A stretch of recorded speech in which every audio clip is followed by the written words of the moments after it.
This is the Buzz Adams Morning Show podcast. Barstool Talk Daily. Except it's really early in the morning and no booze. For the most part. You and get started today. Don't give up. Rise up at Western Tech. College for the real world.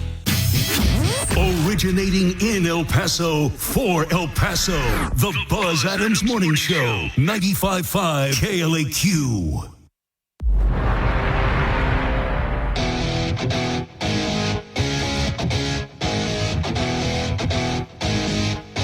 All right, we're all set to kick off your day. Thank you for joining us today on the morning show.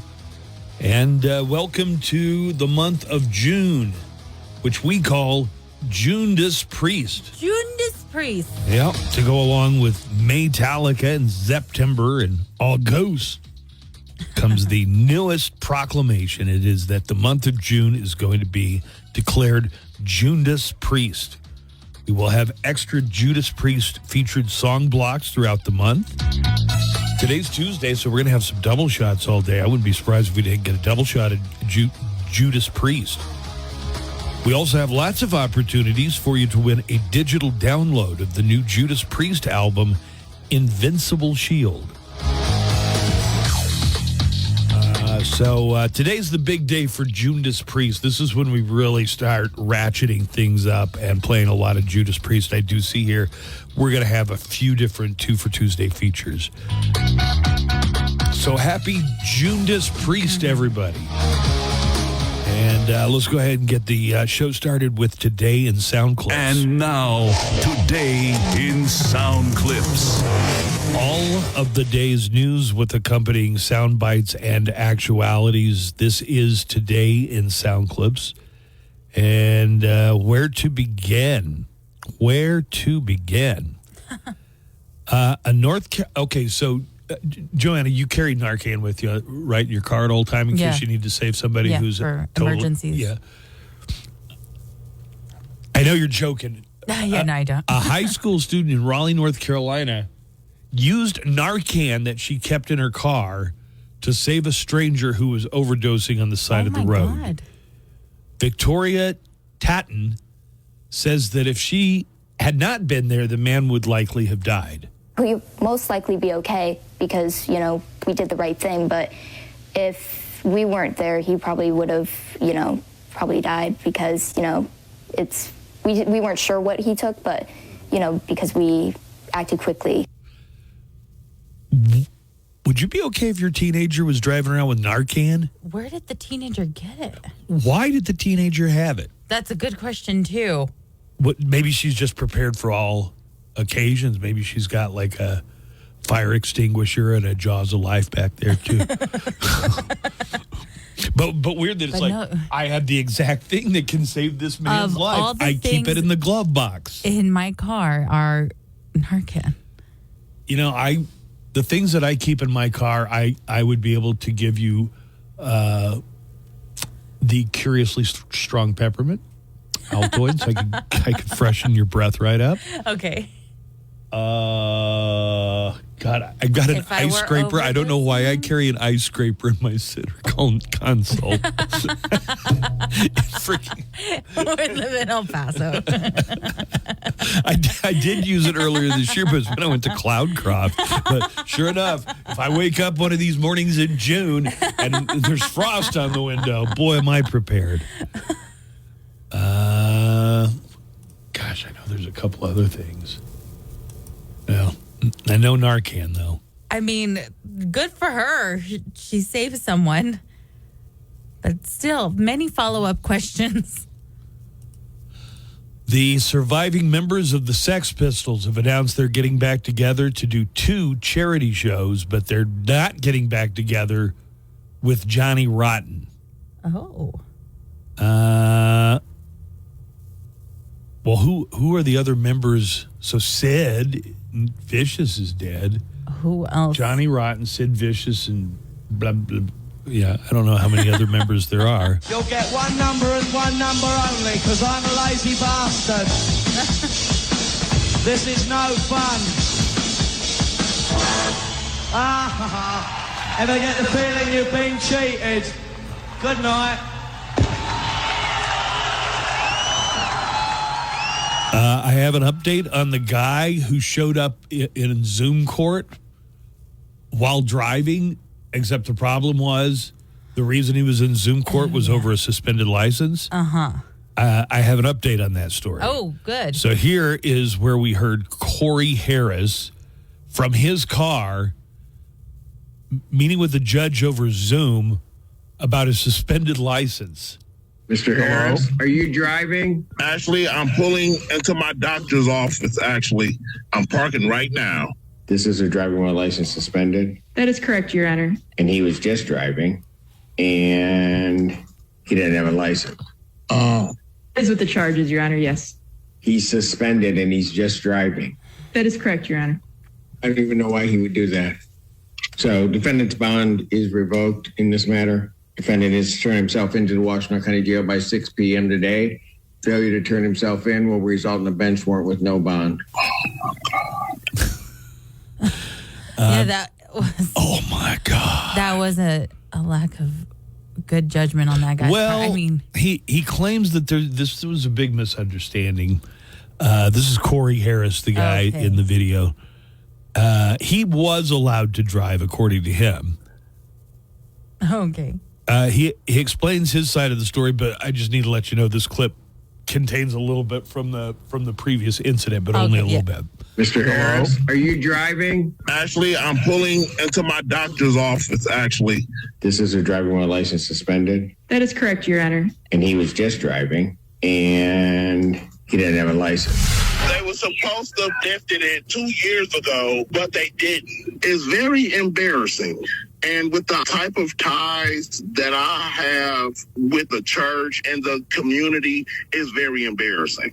Okay, don't know much about the church or the ties to community, but he said that everyone simmered down. He went viral, you know. Right. And he says everything's okay. Okay. Did you hear there was a congressional committee hearing yesterday, and they brought Dr. Fauci back. He's been retired since 2022. Right. Is when Fauci stepped down. I did hear about this. What did you hear? Just tell me what. I just want to know what you hear. Well, this was supposed to be about how to deal with future pandemics. How can we learn from what we did right and what we did wrong? And it turned into a whole attack on Dr. Fauci and Marjorie Taylor Greene refusing to acknowledge him or refer to him as Dr. Fauci. She would not call him Dr. Fauci. This was a congressional committee hearing yesterday. We're going to hear, first of all, Representative John Joyce grilled Anthony Fauci, Dr. Fauci, on the social distancing rule. It seems like this was just a thing where people are like, oh, this is going to be on camera. I can really punch Fauci, and that's going to play well for my constituents back in BFE, wherever he's from. So they were talking about social distancing during the pandemic. Do you think that a rule that sort of just appeared is substantial justification for the regulations that we saw based on that 6-foot rule?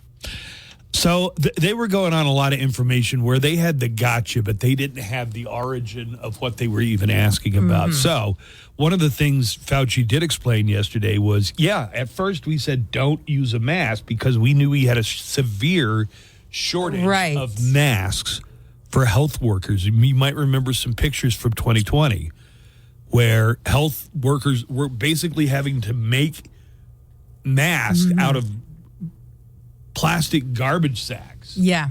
Right. I do remember that. So a lot of it's, well, why did your story keep changing? Well, sometimes there's a really good explanation for all this.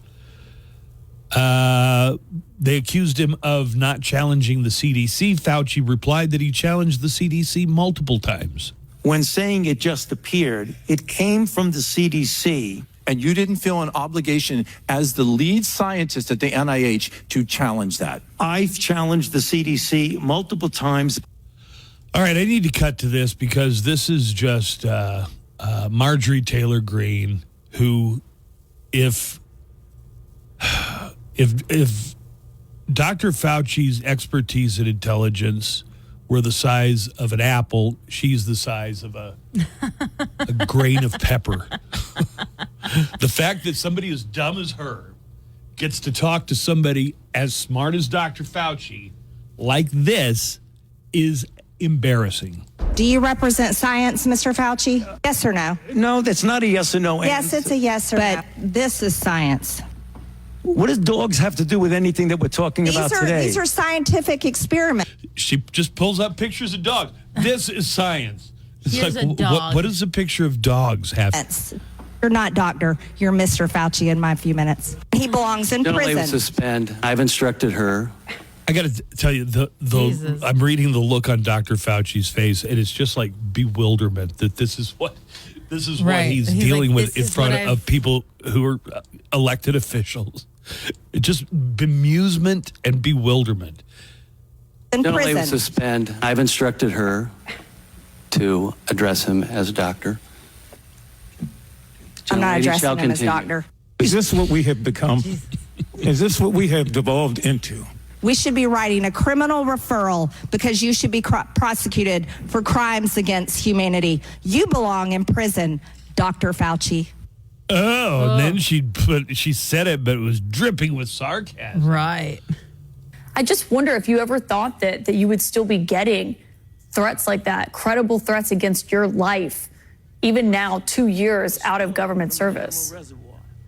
It's very interesting. It's a pattern, Caitlin, that whenever somebody gets up, whether it's a news media, Fox News does it a lot, or it's somebody in the Congress who gets up and makes a public statement that I'm responsible for the deaths of X number of people because of policies or some crazy idea. Yeah, crazy. He knows what it is. He knows it's crazy people who know that there are other crazy people out there who love it if you say something about Dr. Smarty Pants.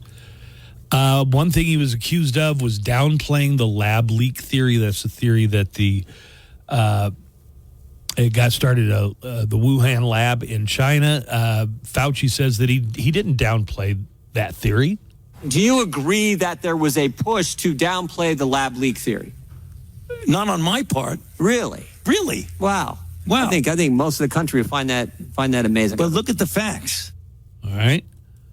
Dr. Fauci said that there have been threats made against his life, not only him, but also his wife and his 3 daughters. It is very troublesome to me. It is much more troublesome because they've involved my wife and my 3 daughters.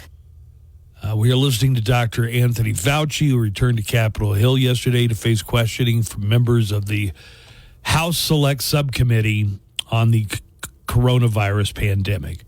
House Republicans grilled Fauci on a number of pandemic-era, many of them conspiracy-based allegations, but they presented no evidence tying Fauci to any cover-ups, conspiracy, or wrongdoing. During the hearing, Fauci denied the allegations and shot back. Distortions of that particular subject, like it was a lab leak and I was parachuted into the CIA like Jason Bourne and told the CIA that they should really not be talking about a lab leak. Thank you. That's the conspiracy. Appreciate that. Okay. Do you know what magnet fishing is? Magnet fishing? Yeah. You throw like a big old magnet Yeah. and get whatever it attracts. Yeah, but Finders, keepers. You usually throw it in water. Right. I mean, they might magnet fish some other way, but you got to see it. Like it's a big ass magnet. I've seen videos on TikTok and stuff. Well, a couple found a safe, and they say this wasn't the first time we found a safe, but it's the first time we found a safe with anything good in it. So here are James Kane and Barbara Agostini. They were magnet fishing in a park in Queens, New York, and they reeled in a safe containing $100,000 in cash.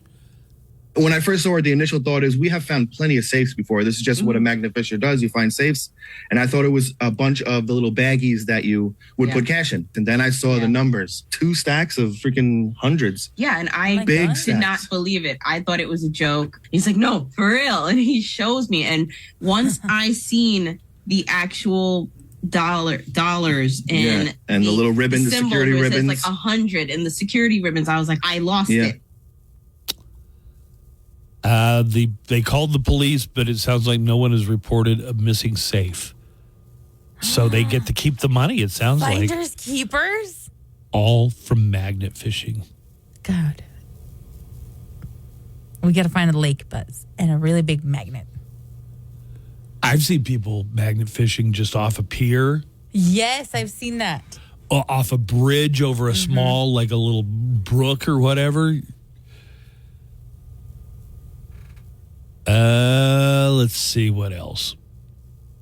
There's got to be a couple more to go with us here. The jury was seated in Hunter Biden's federal gun trial in Delaware. This is the trial because he had a gun and he wrote a memoir about how he was addicted to drugs, and they put 2 and 2 together and said, oh, if he was addicted to drugs and he had a gun, he must be breaking some kind of rule somewhere. As he was leaving the building yesterday, First Lady Jill Biden was heckled by an onlooker outside the courthouse. Jill, is Hunter still a crack addict?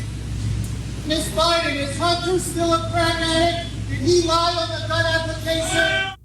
Okay. All right. You remember Jersey Shore? Yeah, I do. You remember the situation? Yes. Well, he's talking about his $600,000 a year drug habit. So here's Mike, the situation Sorrentino, says that he had at one point a $600,000 a year drug problem. At this particular point, I was about 3 months behind on my rent, and I was probably looking at eviction. I was really depressed at the time. Self-doubt was through the roof. All right, a little more from Mike, the situation, who says that it was really his mom who saved his life. And if you're wondering what most of that money was going to, it was heroin. So apparently he was into heroin. It was very hard for me to reconcile mom on one hand and the devil on the other. So I pick up and I'm like, Mom, what's up? And she's like, what, are you okay? And I'm like, am I okay? Like, what do you mean, am I okay? So I am like, she's like, I have a bad feeling. No joke. All right. And would you try a cicada cocktail? Yes, I would. with just a bug in there. With the bug, yeah, I did. I saw a video, and it's kind of like a shot. Cicadas are all over the place in the east, the southeast, and the Midwest. These bugs, I think there's like 2 different breeds. What do they do? Just like lay dormant for 17 years like Jeepers Creepers or something? I think so. A bar in Chicago is selling $5 shots of cicada-infused booze. It's a cicada cocktail. Each shot comes with a cicada in a glass. You're supposed to eat the cicada. Eating the glass is optional. Here are a group trying it for the first time. I videoed it. Oh, baby, look at those cicadas. How many do I get in my shot? You get 1. Just 1? Well, I'm going to chew the cicada. You have to chew that. How's the texture, bud? How's the texture, bud? I was going to ask you, like, everything like that just sounds like a jumble of words to me, but you're really good at picking out. How's the texture, bud?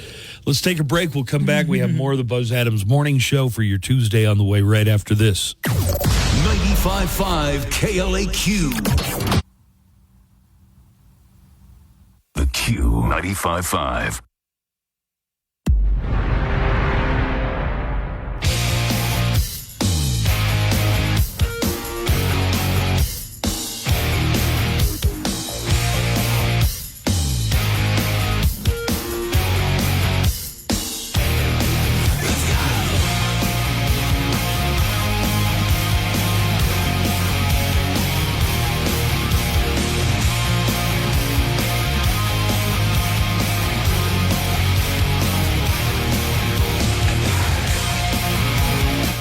There is some of that Judas Priest that we promised you for Judas Priest. All month long, we're going to have significant airplay for Judas Priest. And we're going to have a lot of giveaways, too. Be listening for featured song blocks throughout the month, especially 2 for Tuesday. You might get twice as much. And many opportunities to win a digital download of the new Judas Priest album, Invincible Shield. And I'm going to go through in just a few minutes. I'm going to have the entire month of June and everything that's going on. And a little late on this, but the first day of June was Saturday. And then I missed Monday. A tragic loss of keys that I did not turn up until later in the day. I'm so glad you found them. Yeah. And they were in, I was wearing pajamas the night before, and they were in my pajamas. I got those air tags on them, but, when the batteries run out, you have to go buy a bunch of those different little size batteries. They work when they work, but the battery dies out, and then you're like, you don't, until you need it, you know what I mean? Yeah. So you can find out where your stuff is. Wait a minute. What's so funny about that? Because you have the tag thing on it. I do, but I haven't replaced the batteries. I went to a place called, not Batteries Plus, but Batteries Galore. Okay. They didn't have that kind of battery. No? No. What kind of battery store? Doesn't have that kind of battery? It's a battery store. I don't know. What's going on? I bought them at Best Buy. I would hope Best Buy at least would have batteries for their own products that they sold. We're going to get to the Mo Show calendar and daily almanac of events coming up here in just a few minutes. Anything coming out at movies you want to see soon? There's a horror movie coming out. Oh, yeah. And the guy's wearing like a mask? Yes. And he kind of looks like a slasher. It is out already. In a Violent Nature. Okay. I think it is out. But that's what I want to see. Okay. Okay, did we not just have Hug Your Cat Day like a week ago? Dude, yes. I was watching the news this morning and they were like, oh, happy Hug Your Cat Day. And I was like, I thought that was the other day.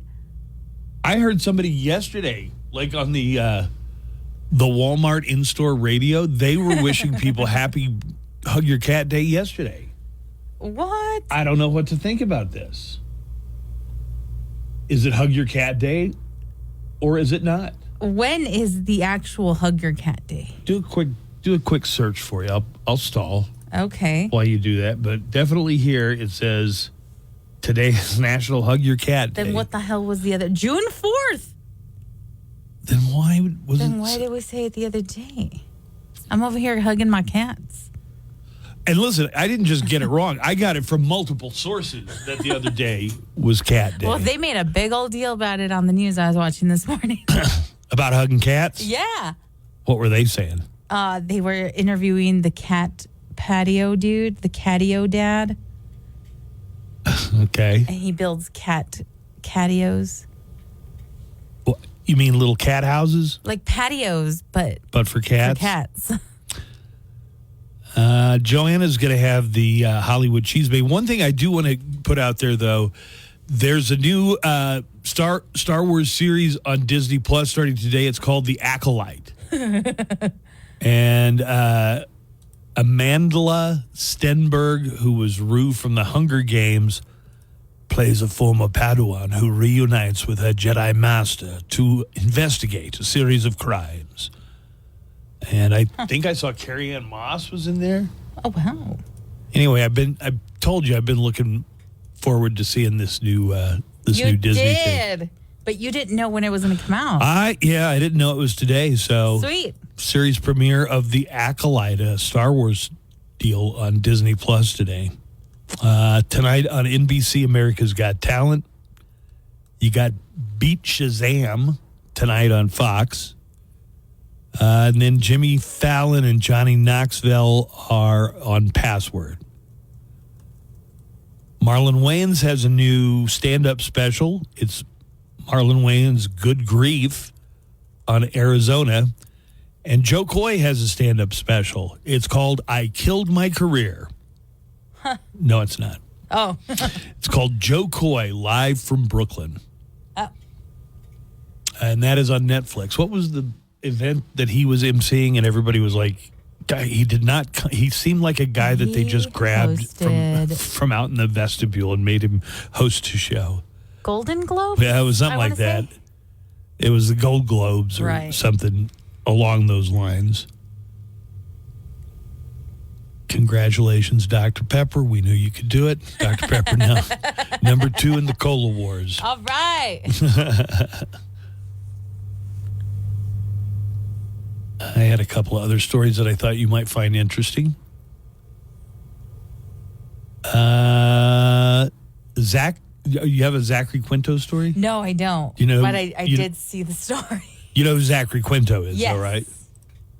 Spock is how I know him most from the J.J. Abrams Star Trek movies. He's good. He's also in American Horror Story a lot. Yeah. And what else have I seen him pop up in? The Slap. I don't know if you remember that show from like 4 or 5 years ago. Somebody slaps another kid's face at their backyard party. And it's all the stress that it puts on this group of friends. Oh. I think Zachary Quinto was the slapper in that case.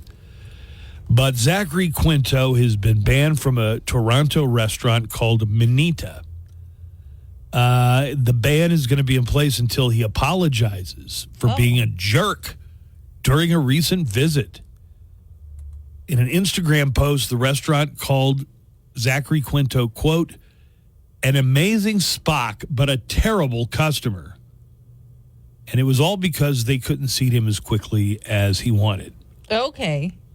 The folks at the restaurant then said that he threw a tantrum like an entitled child and made the host cry and made other customers uncomfortable. They added, quote, to all the other Zachary Quintos out there, on behalf of restaurant workers everywhere, we aren't above criticism, but we are above being demeaned. He was in a show called Nosferatu. Oh, yes, he was. Did you ever check that one out? I did. Yeah. Did you watch the whole thing? No. Yeah, me neither. I didn't think it was that great. Yeah, I kind of teetered out of that one.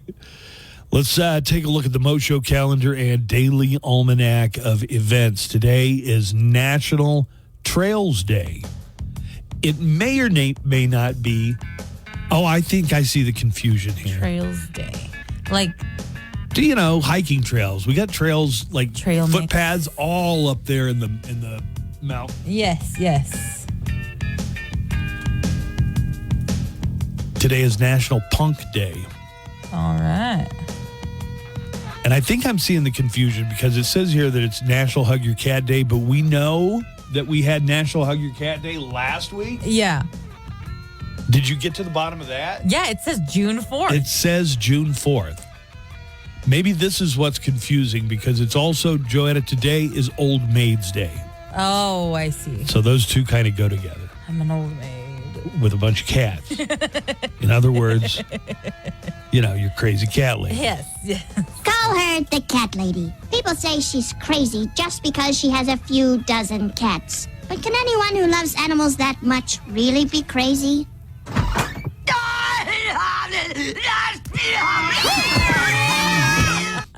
So maybe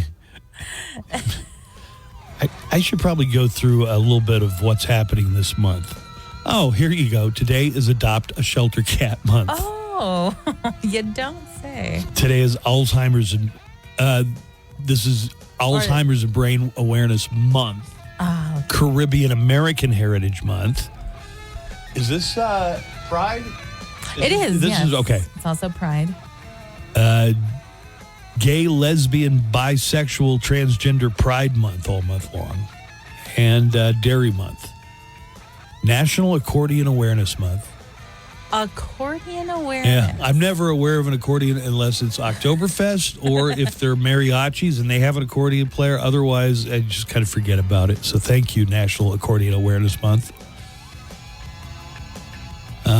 This is also Women's Golf Month. So, Joanna, maybe this is the year we go out and swing the stick. This is the year I do it. You might get bit by the bug.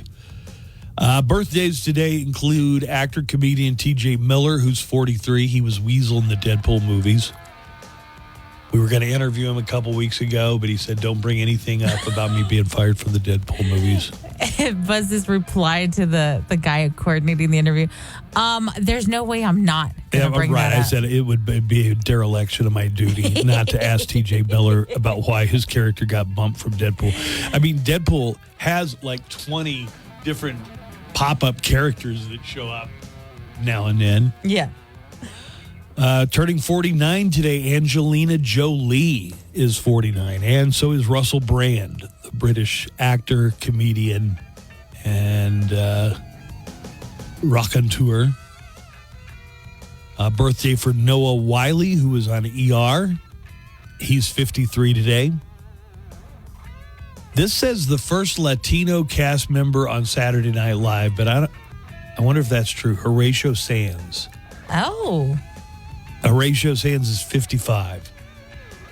God, I'm trying to think back. Now, that original cast, other than Garrett Morris, was pretty white. If you're a fan of music from the 80s, these names will take you back down memory lane. Having birthdays today, Al B. Sure is 56. And El DeBarge is 63. Birthday for actor Keith David, who was in John Carpenter's The Thing. He's also Mary's dad in There's Something About Mary. Oh, okay. How the hell did you get the beans above the freight? And a birthday for Michelle Phillips from the Mamas and the Papas, also known as Mama Michelle, who is 80 today. Happy 80th birthday. And Bruce Dern, the actor who's the father of Laura Dern, is 88 today. Dr. Ruth Westheimer is still out there, I guess, giving people sex advice. Dr. Ruth? Dr. Ruth is still alive. She's 96. She stands about 2'1", and she probably still does a show somewhere or another. Not sure. But you know what she was in the Israeli Defense Forces? No, what was she? Sniper. Mm-hmm. Wow. Dr. Ruth could turn your head into a pink mist from 400 yards away. But Dr. Ruth Westheimer is 96 today. Again, it's National Old Maids Day, and this says today is National Hug Your Cat Day. So I don't know who's right or who's wrong. But I guess we have to put this out there just in case it is Hug Your Cat Day. Today is Hug Your Cat Day, so don't forget to give Mr. Farnsworth some extra lovin'. Oh, God! Ow! Ow! And don't forget tomorrow is Put Bandages on Your Wounds Day. The Buzz Adams Morning Show, Monday through Friday, 5 to 10. KLAQ and KLAQ HD1, El Paso, a Town Square media station. Artist interviews, new music discoveries, celebrating artists' birthdays, commemorating releases, champion of all things rock. See me at 59 across the street from Walgreens or visit vida-cbd.com. Broadcasting from El Paso for El Paso.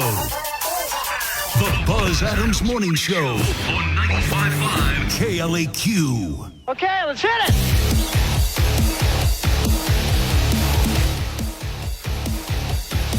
Joanna is going to have the Hollywood Cheesemate coming up in just a few moments. I've got random facts for you today, and I really have enough. I mean, if I were thinking ahead, I should probably do a true crime today because those are starting to get backed up. We've got a free we got a couple of options for you for free concerts. So if you're looking for free concerts, we got one on the West Side Wednesday. We got one at McKelligan Canyon Amphitheater on Thursday. On Wednesday night, the State Line Restaurant at 1222 Sunland Park Drive has the State Line Music Series. They've got an outdoor patio. They've got, you can order food right out there, so have some delicious barbecue. They've got multiple additional bars opened, so you don't have to wait too long for a drink. Party gets started at 7 o'clock. I believe it's Glenn this week, and the entertainment is Carter Librand. Come here, Carter Librand, this Wednesday. Eat some tasty barbecue, raise an ice-cold beverage, win free stuff, and enjoy live music at the State Line Patio Stage every Wednesday night. Read all about it at KLAQ.com. And then we've got Cool Canyon Nights. That's a free concert every Thursday at McKelligan Canyon Amphitheater. Come up, parking's free. They run shuttles to and from. I was a shuttle for somebody on Thursday, so I know what it's like. Thank you for that, by the way. Yeah, you got it. And enjoy music all week long. Boy, did they ever love that Rocket Man tribute to Elton John. It was great. People really, really enjoyed that. All right, June is here. Do you want me to go over some of the major events that are happening in the month of June? Sure. Yeah, let's get to this. What do we have in June? The NBA Finals start this Thursday, June 6th. You're going to see the Mavs going up against the Celtics in Game 1 this Thursday. Then the Stanley Cup Finals start on Saturday, the 8th. In tennis, we're doing sports first, okay? Okay. In tennis, the French Open runs through June 9th. And the U.S. Open in golf, the 124th annual U.S. Open, is going to happen June 13th through the 16th. For things you might be interested in on TV, starting today, Star Wars The Acolyte premieres on Disney Plus today. You excited? I'm going to go right home. Watch me that. But it's Disney. They only do one episode per week. Oh, that's true. And it's got Carrie-Anne Moss, so it almost looks like a mashup between the Matrix and a Star Wars movie. Sweet. Part 2 of Bridgerton, Season 3. That's coming up on Netflix on June 13th. That's a week from Thursday. You excited, I guess? Yes. What? Is it supposed to be set in any particular time in history? Yeah, like the 1800s. Do they have any actual historical people on it? I think they're supposed to be based on historical people. I'm not entirely sure. I just started watching. I'll be honest with you, it looks like a sloppy dress-up soap opera to me. It really is. And a lot of smut. And a lot of we're going to take, everybody's boobs are going to be pushed up to right under their chin. Dude, those boobs are so high up. Yeah, right. It's that's all they don't need to show ankle because they're already showing so much cleavage. Well, part 2 of Season 3 of Bridgerton is next week on the 13th. Season 2 of House of the Dragon hits HBO on the 16th of this month. You know, I finished Game of Thrones. Mm-hmm. I forget, were you watching Game of Thrones? No, I never watched it. Lisa was, though, right? Yeah. And we just bitched and moaned the whole last season. Why did they do it? This is terrible. Who thought this was a good idea? Who is this character? You know, who left their Starbucks cup on? Oh, yeah. Where everybody could see it. Yeah, I watched it all the way through. I just didn't have enough oomph left in me to watch House of the Dragon. Season 3 of The Bear is back on FX on Hulu, June 27th. All right. You up to date on that one? Yeah, I am. Are you? Yeah. Okay. It's real good. And for you Broadway fans, the Tony Awards are going to air on CBS and Paramount on the 16th. All right. Did you mention season 4 of The Boys? No. I can't believe that didn't make the list. When is it at? June 13th. God, let me. And it's the first 3 episodes released June 13th. The first what? First 3 episodes. Okay. Thank you for catching that. You're welcome. In theaters, movies that you'll have to go see in the theater or wait, I don't know, what's standard now, like 10 days before it's on your TV? Right? Doesn't it seem like it? Yeah, I think there's like a rule. In theaters, Bad Boys Ride or Die is out tomorrow. Oh. Inside Out 2 will be released on the 14th. Cute. So I've seen the trailer for this when the little girl is now like a little older. And so these She's a teen now. A teen or a tween. And so there are new emotions like anxiety. The horror movie A Quiet Place Day 1 hits theaters the 27th. And Kevin Costner's Horizon, An American Saga, coming out on the 28th of June. Oh, this is the one that he's like, I'm working on this, so I can't go to finish Yellowstone. Okay. Drama. You know, he is in one of my favorite Westerns of all time. Which one? Open Range. With Kevin Costner and Robert Duvall. Robert Duvall! And Gael, I don't remember, one of those guys. You remember the two dudes who made Y Tu Mama Tambien? Oh, Gael Garcia Bernal. And who's the other guy? Diego Luna. It was Diego Luna. Let's talk about the holidays that are coming up. The big one, a couple of big ones for June. Father's Day on the 16th. So that is 2 weeks from this Sunday. Oh. Juneteenth is on the 19th. Also, it's Pride Month. And we have an official answer on the first day of summer. Oh, good. June 20th. Ah. We said it was somewhere around there. It was somewhere around there. Don't forget Father's Day, Juneteenth, the 19th, and the official first day of summer, the 20th. A few more for you. National Best Friends Day is June 8th. Flag Day falls on the 14th this year.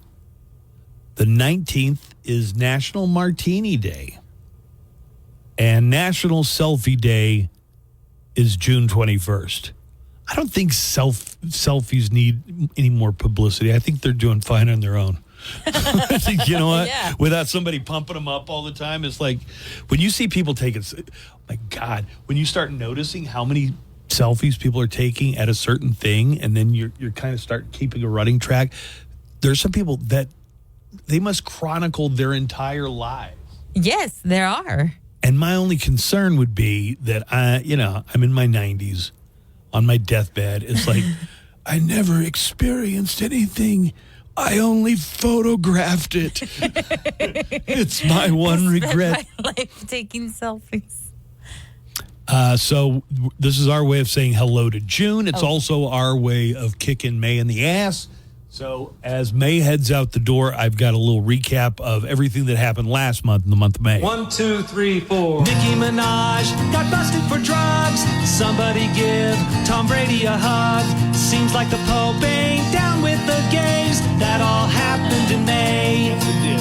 Why would anybody punch Steve Buscemi? Won't somebody please do the same to Diddy? Louisville cops stop a pro golfer crime wave. That all happened in May. McDonald's McFlurry, inspired by grandmas. I think Harrison Butker's commencement demand was, all of you women, get back in the kitchen and fix him a sandwich. Bleach blonde dad Bill Butch body was super fun. Get an orange jumpsuit fitted for the orange one. OMG, a baby Bieber is on the way. That all happened in May. It all happened in May. Yes, it happened. Indeed, it happened. In May.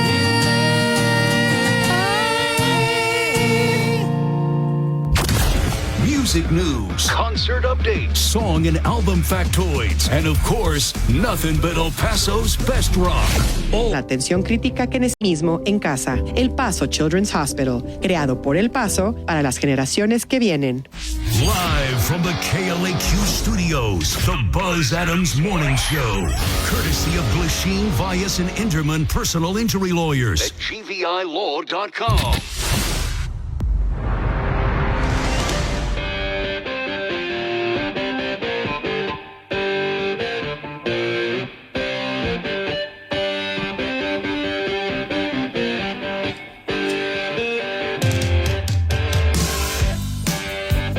Coming up tomorrow on the show, actor Michael Rappaport is going to be on with us. Oh, yeah. Yeah. He's been good on a few things. I mean, he's been good in most of the stuff he's in. Did you ever see Copland? No, I didn't. That's good. It's got Stallone in it. Don't let that fool you. It's good.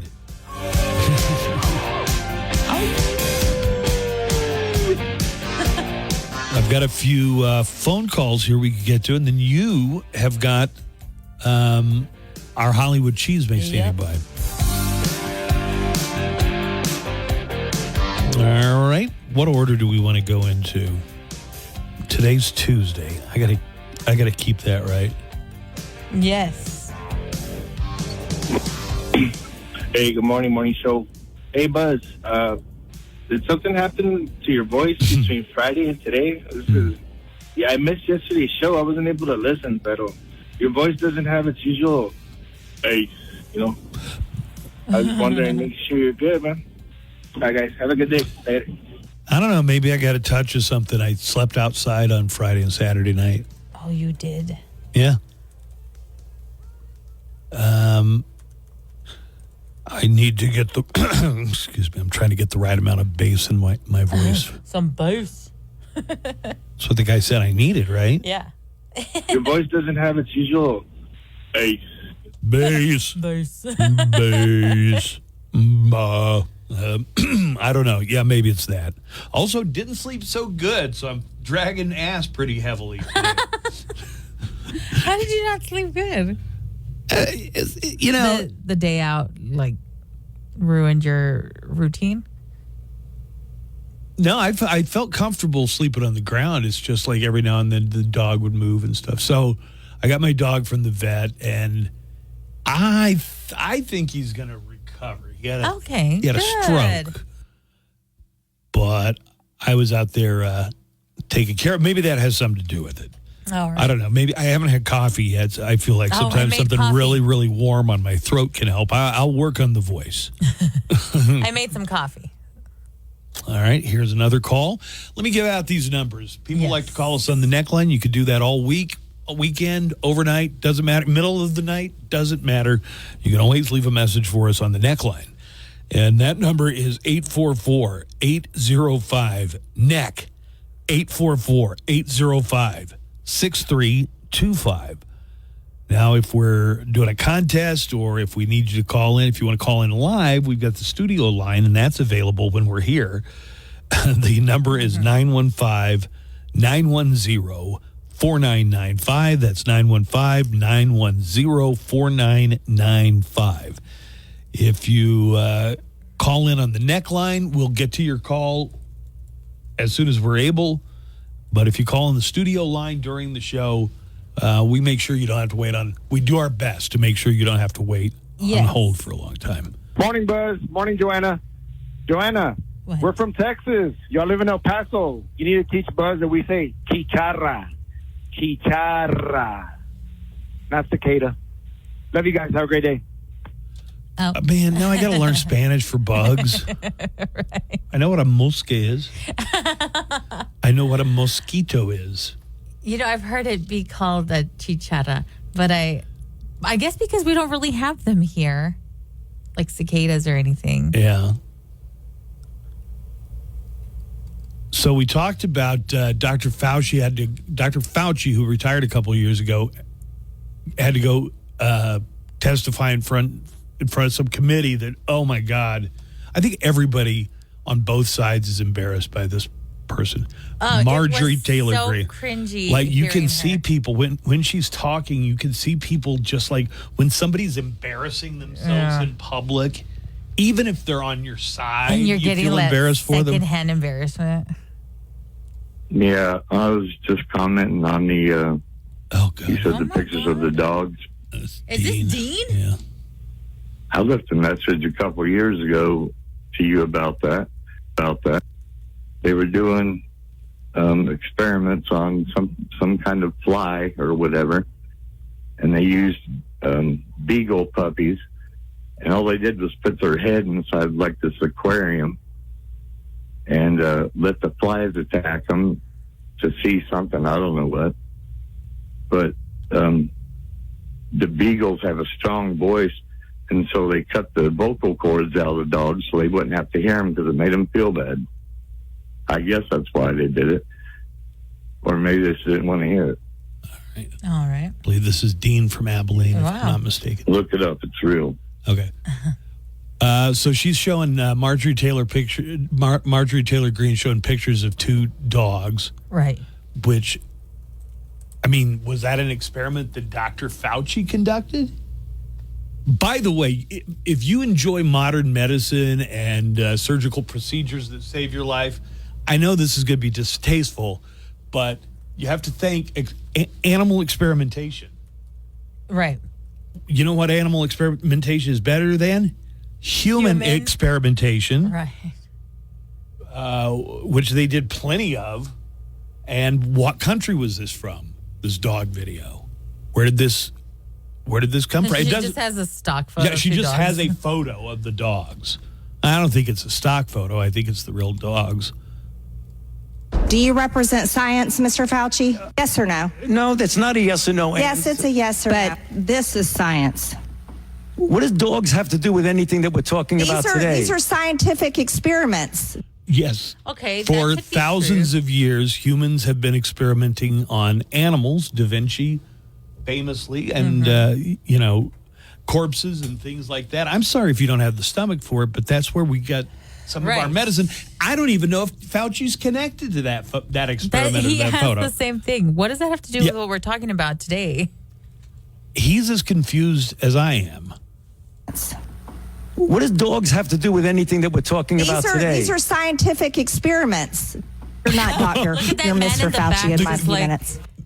Did you see that? There's a guy sitting behind Fauci who does a full-on face palm. God, it is.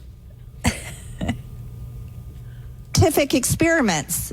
You're not doctor. You're Mr. Fauci in my few minutes. He belongs in prison. So that's one of the things is she wouldn't call him Dr. Fauci because, she has to show off for the folks back in Bug Tussle or wherever she's from. Few minutes. He belongs in Generally prison. would suspend. I've instructed her to address him as a doctor. I'm not addressing him as doctor. Is this what we have become? Is this what we have devolved into? We should be writing a criminal referral because you should be prosecuted for crimes against humanity. You belong in prison, Dr. Fauci. Wow. She's so angry. You'd have to tell me more about these photos before I get outraged to the level that I understand why Marjorie Taylor Greene brought photos of a medical experiment. Also, what is Fauci's connection to that? That's not plain to see. One other call, and then Joanna, you going to be ready for the Hollywood Cheesemate? Yes. Good. Morning, Buzz. Hey, Buzz, I'm a long-time listener, and I usually listen all morning and all day till all done. I just barely clicked the show on, and I was listening to the Dr. Fauci, Marjorie Taylor Greene deal.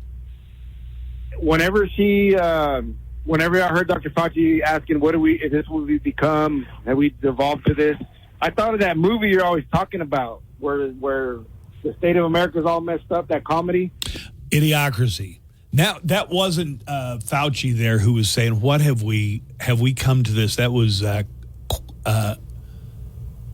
Kwasi Mfume was the gentleman making that comment. What's the name of that movie again? Idiocracy. I mean, we really are right there, if not already there. It's there, man. All right. Have a great day. Bye-bye. Yeah. It's Buzz has been saying this for years. I have been saying that we are going. So Idiocracy is supposed to be 500 years in the future. I'm not sure I give it 10. In fact, we're there at the beginning stages where you can have the dumbest woman from the state of Georgia showing pictures of dogs, and somehow that's an indictment against Dr. Fauci. But Mr. Fauci and Mr. Fauci, in my time that I have today. Buena's Hollywood Cheese Babe. Buena's Hollywood Cheese Babe. Buena's Hollywood Cheese Babe. Buena, tell us more. Here we go. It's the Hollywood Cheese Babe Entertainment News. Good morning, Joanna Barba. Good morning. Cyndi Lauper has announced she's going on her farewell tour. It's called The Girls Just Want to Have Fun Farewell Tour, and it kicks off this October. She'll be joined by special guests who will be announced later, but tickets go on sale Friday. Cyndi's documentary, Let the Canary Sing, hit Paramount Plus today, and it's the story of her career as an artist and an activist. Big Cyndi Lauper fan, Buzz? Actually, yeah, I was. You were? Yeah, and when she was getting started, another artist at about exactly the same time, Madonna was getting started. Right. And I seriously believe Madonna would be kind of like the flash in the pan. Really? And that Cyndi Lauper. I mean, are we still going to get her to see her in those Cosmetics commercials at least? Perhaps, yeah. Okay. Do you want to? I got some audio from Cyndi Lauper. Yeah, hit us with some Cyndi Lauper. Well, I said I had some. You can't find it. Yeah, that cool. happens sometimes. Could It does, yeah. sworn. Yeah, here you go.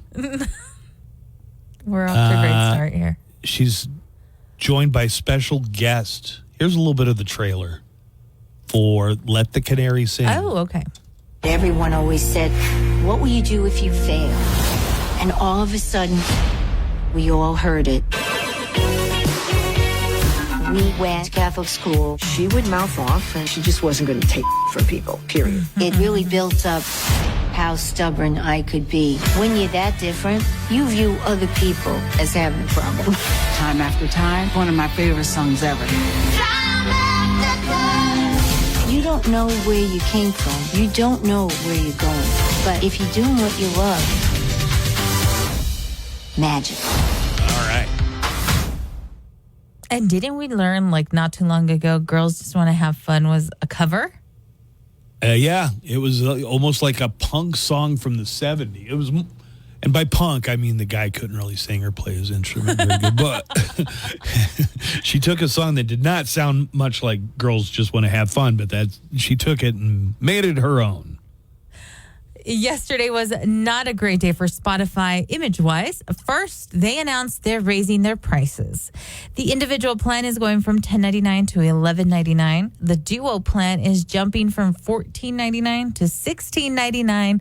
And the family plan is being raised from $16.99 to $19.99. And then Spotify CEO Daniel Ek put his foot in his mouth by saying it costs close to zero to create content here meaning music. His exact quote was, "Today, with the cost of creating content being close to zero, people can share an incredible amount of content." People are not going to like that. Oh, no. Well, Yeah. one record label said, quote, "Artists and bands spend huge amounts of time and resources learning their craft, acquiring equipment, rehearsing, writing, recording, employing producers and mixers." Eck later clarified that he didn't mean to, quote, devalue the time, effort, or resources involved in creating meaningful works. What a weirdo. After a recent run-in with a typically nocturnal mammal, Taylor Momsen's story could easily be turned into a comic book series. On May 29th, during the band's opening set for AC/DC's Power Up tour in Spain, the pretty reckless front woman was bit by a bat. Here is when that happened. You guys are pointing at something, and I don't know what you're saying.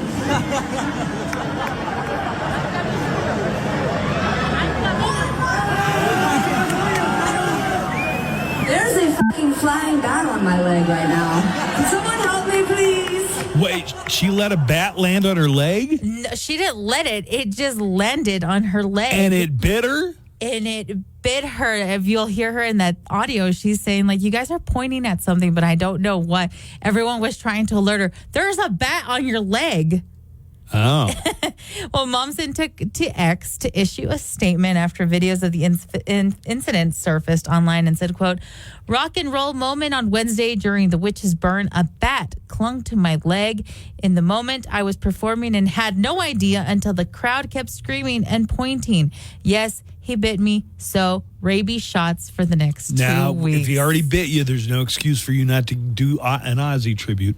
Right. Bite the bat's head off. You either got it or you don't at that point. So She went on to joke about the nickname that medical professionals gave her following the encounter, saying, "Thanks to the staff at the hospital who dubbed me Batgirl after seeing it on the local news."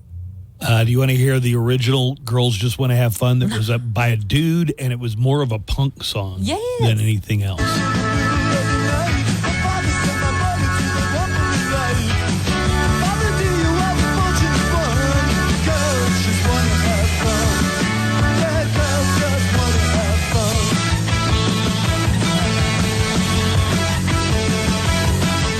So that's Robert Hazard. He recorded that. It didn't get any attention when he put it out.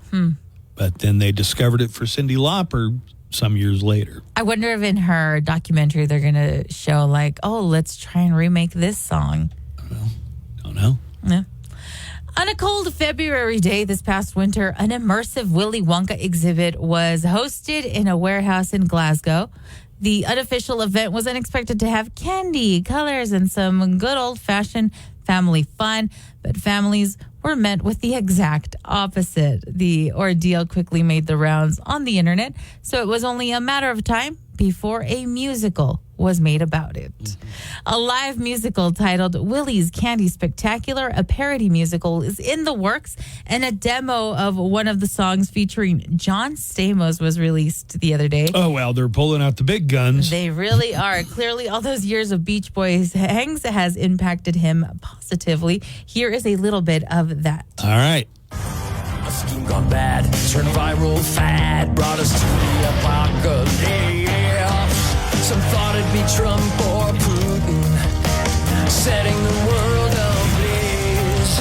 Some thought it'd be masks or COVID vaccinations that led to the end of days.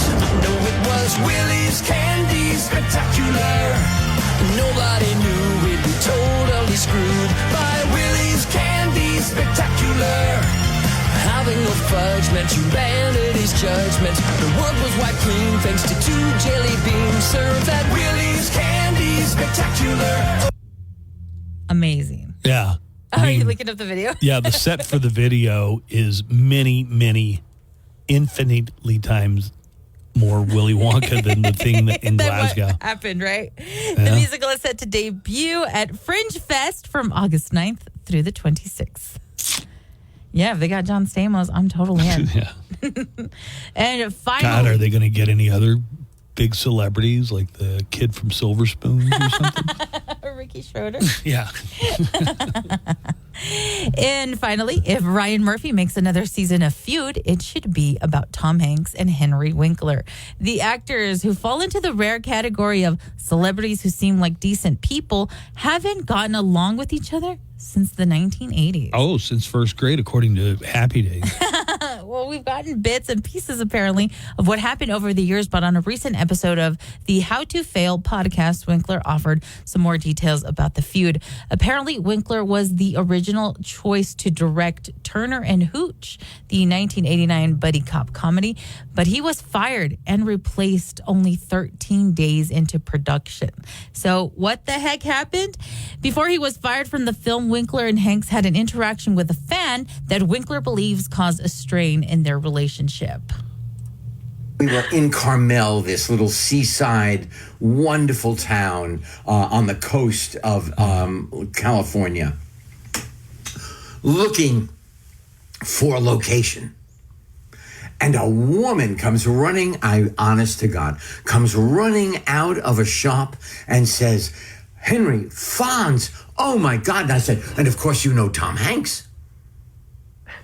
And the director of photography, when I was fired 13 days into filming, said I knew that this was going to happen on that day in Carmel. Wait a second. Tom Hanks was jealous because they recognized the Fonz, but not him. Apparently, that's what he believes, that it offended Tom in some way, that he went, oh, and of course, I've you gotta know get Tom this guy Hanks. fired. You got to go what? Tom Hanks was Right. thinking, I got to get this Tom guy Hanks fired. was all like, I got to get rid of this come guy. on. I mean, Screw guy. this Turner and Hooch was before Forrest Gump, right? Yes. I mean, Forrest Gump was, I think, 93. This was 89. look, The Burbs was an excellent movie, but it was really Tom Hanks that kind of elevated him to like this status that he has now. Right. Well, it's not likely that these guys are going to come to blows, though. Henry has said that things are always very cordial when they run into each other. Here is an episode after Happy Days of Jump the Shark. I say that because I see actor Ted Bengidley in the background. But this is Tom Hanks who shows up wanting to fight the Fonz because the Fonz bullied him when they were both in grade school.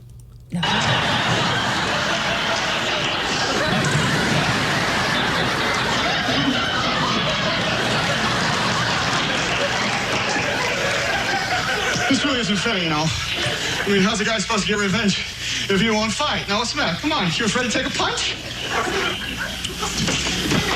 I'll tell you what I'm going to do. You're right. I have been avoiding this.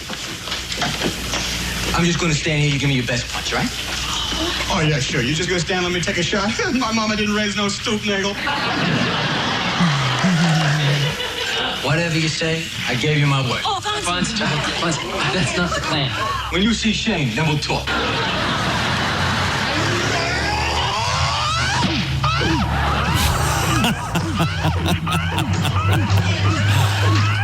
There you go. That was Tom Hanks just gave the Fonz a roundhouse kick. And since then, things have not been the same. With your entertainment news, I'm Joanna Barba. Coming up after the Buzz Adams Morning Show, Glenn Garza and Daniel Paulus. Rockstar. Hey, I wanna be a rock star. It's Nickelback, 95.5 KLAQ. This month is Judas Priest, and you're going to be hearing a lot of Judas Priest. We have decided to dedicate this month to one of the first metal bands of all time, Judas Priest.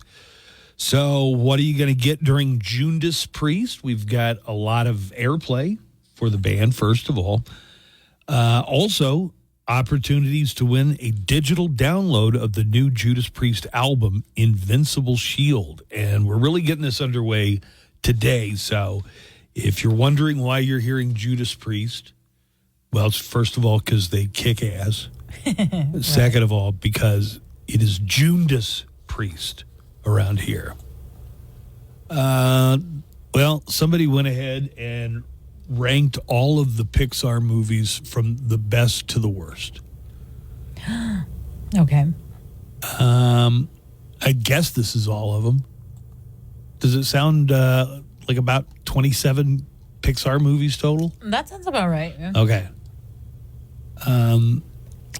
Toy Story 2 and Toy Story 1 both got 100%, putting them at 1 and 2.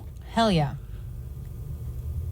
In fact, Toy Story 3 is in the top 5 too. So out of the top 5, you got 3 of them are Toy Stories 1 through 3. The original trilogy. Yes. I agree. Coming in third, Finding Nemo. Okay, yeah. Okay, but it's the things that we're not mentioning here that when we get down to them, like, where's Wall-E? Wall-E was great. is a top 5. It should be.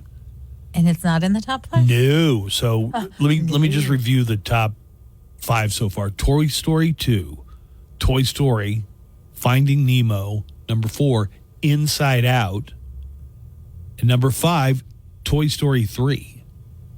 Okay. Down at number 6, Up, which is not that low, but I think a lot of people would think Up would deserve to be a little higher. A little higher on the list, for sure. Number 7 is Toy Story 4. Boy, it just seems like they really got a good formula with Toy Story. What was Toy Story 4? It came out. Is that the maybe where 2 the years one ago. where they almost got thrown into a fiery furnace? No, that's 3. the third one. Fourth is where they're like at a carnival. Yeah, I never saw that one. After Toy Story 4, coming in 8th, Coco. Aw, Coco. Is that the little boy who sees ghosts and wants to be a musician? Yes. Okay. That's pretty good.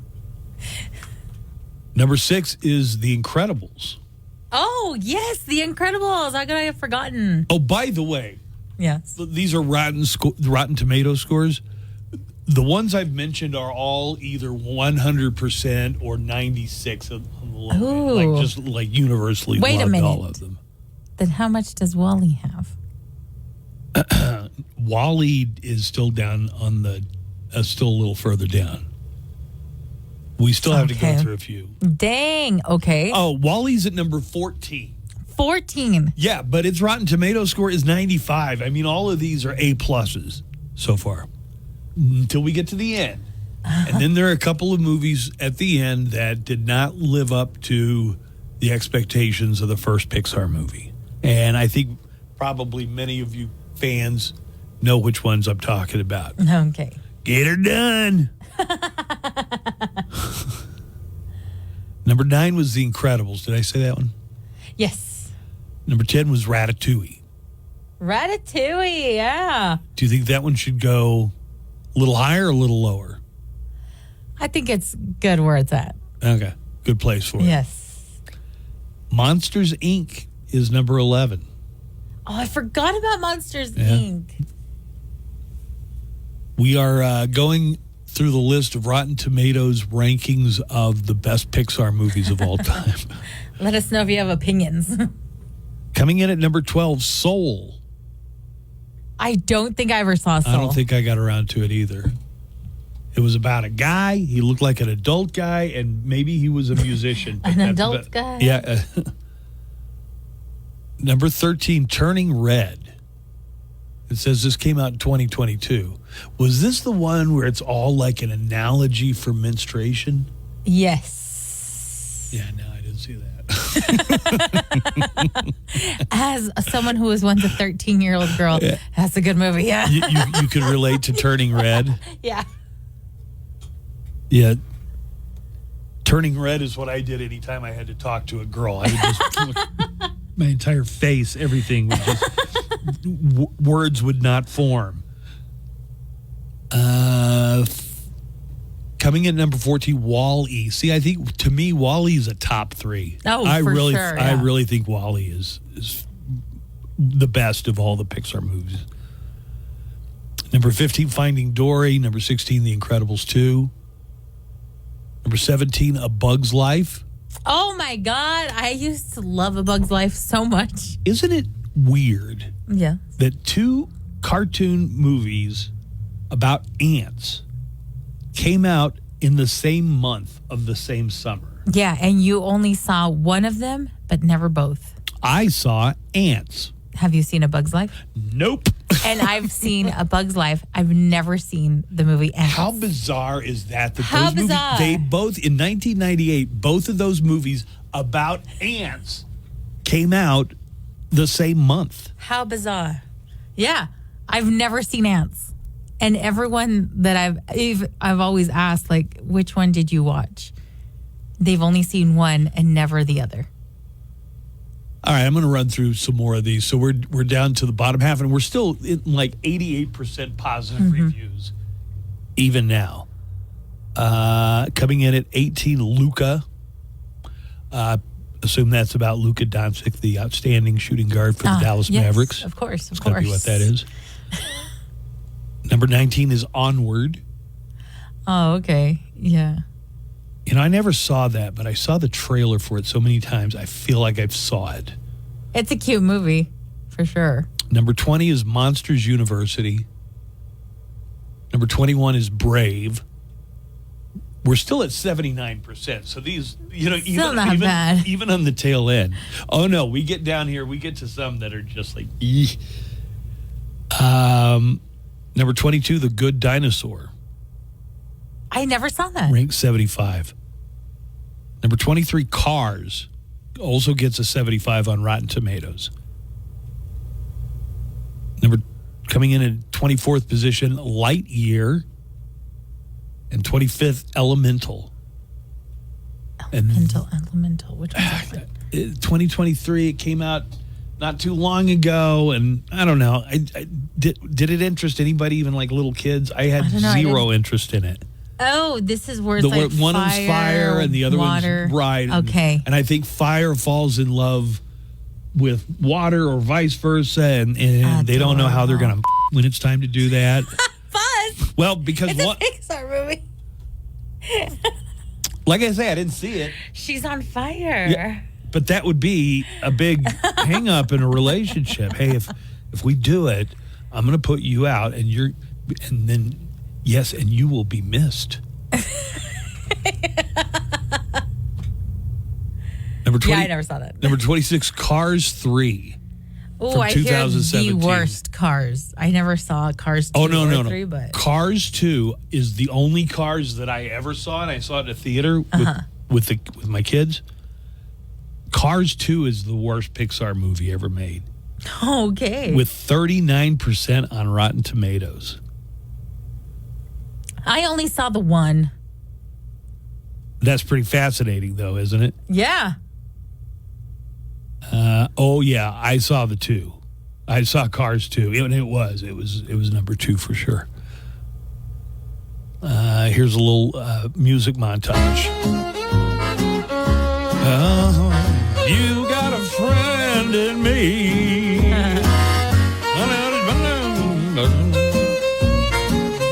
Oscar Mayer hot dog buns. All right. Hey, I want to tell you about this just so there's an option to visit if you want to. Okay. The world's largest poop museum. Oh, I didn't know they had a museum for that. They do now. And the guy who named it nailed it. This is the Pooseum. Pooseum. Yeah, the Pooseum. The Pooseum. And its claim to fame is that it has the largest collection of fossilized poop, some of it T-Rex poop, in the world. What? Hey, I've always wondered, like, did dinosaurs poop? They pooped, right? If you're ever anywhere near the Pooseum, apparently it's free. Oh, awesome. Wait, you were asking what? Do dinosaurs poop? Yeah, like they pooped, right? Everybody poops. Even dinosaurs? Yeah. You didn't see in Jurassic Park where... Oh, that's right. The lady, Laura Dern, had to dig. She was like elbows deep into some dinosaur poop. Oh, that's right. Pooseum. It's free to go in. And it's awesome. You can stroll around the museum and look at the approximately 8,000 pieces that make up his coprolite collection. So coprolite is the word for fossilized poop. Oh, fancy. The guy who opened it said initially many people react with a yuck face or laughter. However, after witnessing the collection, their reactions often shift to shock at the diverse and intriguing nature of coprolites. The guy who opened it is this guy named George Fransden. He's been long fascinated by dinosaurs and fossils. This is supposedly, I'm going to show you right now, the world's largest fossilized dino poop. You ready? Dino poop. Okay. Boom, there it is. Whoa. Look at that. They've even got it in a fancy box with a certificate around it. If you've always wondered what different poops look like. Even fossilized prehistoric poop. By all means, you could come on down. The largest fossilized poo by a carnivorous animal measures almost 30 inches in length. and likely came from a Tyrannosaurus Rex, they say. Where the hell is this place? I can't build it up like this. Oh, it's not too far away. Williams, Arizona. I don't know how that relates to I-10, but Williams, Arizona is where you go. It's like a day trip almost. Oh, you can, nice. If you can figure out where Williams, Arizona is, go see the Pooseum. It's about 500 miles from here. It's a little too long for a day trip. Yeah. So that's on the other side of Phoenix then, right? I guess, yeah. Anyway, here's the jingle for the Pooseum. Step right up, folks, and gather near. There's a museum that's sure to cheer. From T-Rex turds to Stegosaurus scat, it's a fossilized group. Imagine that. Dino Dome, prehistoric rock. Take a gander and you won't stop. It's Dino Doo-Doo, ancient group. It's fossilized group just for you. At the Fossilized Group Museum. Fossilized Food Museum. The Buzz Adams Morning Show, Monday through Friday, 5.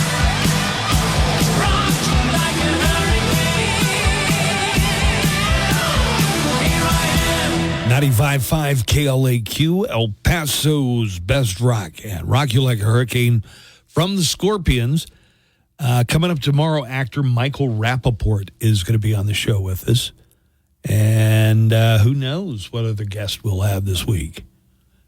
Plenty, I'm sure. I'm going to do some news headlines. Nico's out today, so it'll be a little different, but I'll have some kind of news. And I got a call that, I'll be honest with you, I didn't listen to it all the way through, Joanna. Oh, okay. But I think the guy said it was like an am I the a-hole Oh, okay. type of scenario. I guess if we're going to take his call, we should really, get into it.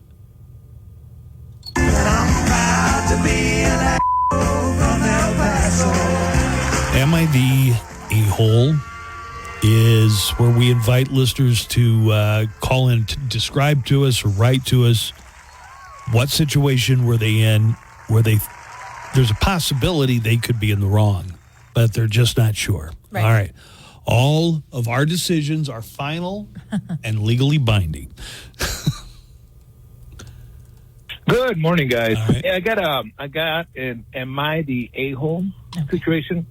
Okay, I went to an auto parts store. I don't want to say the name because I've heard some of the commercials. Yeah. But Thanks. I go in there to buy 3 quarts of oil. All right? I go in, I go get the quarts of oil, and then I'm about to go to the counter. Okay, on the right side, there's about like 6 people buying. I guess they went to go get they're buying their parts. I'm ready to cash out.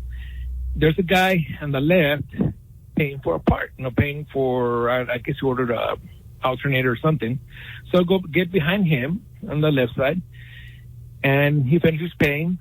So it's my turn. I put it down, and then the guy behind the cash register, he goes, "Hey, but next time the line starts over there."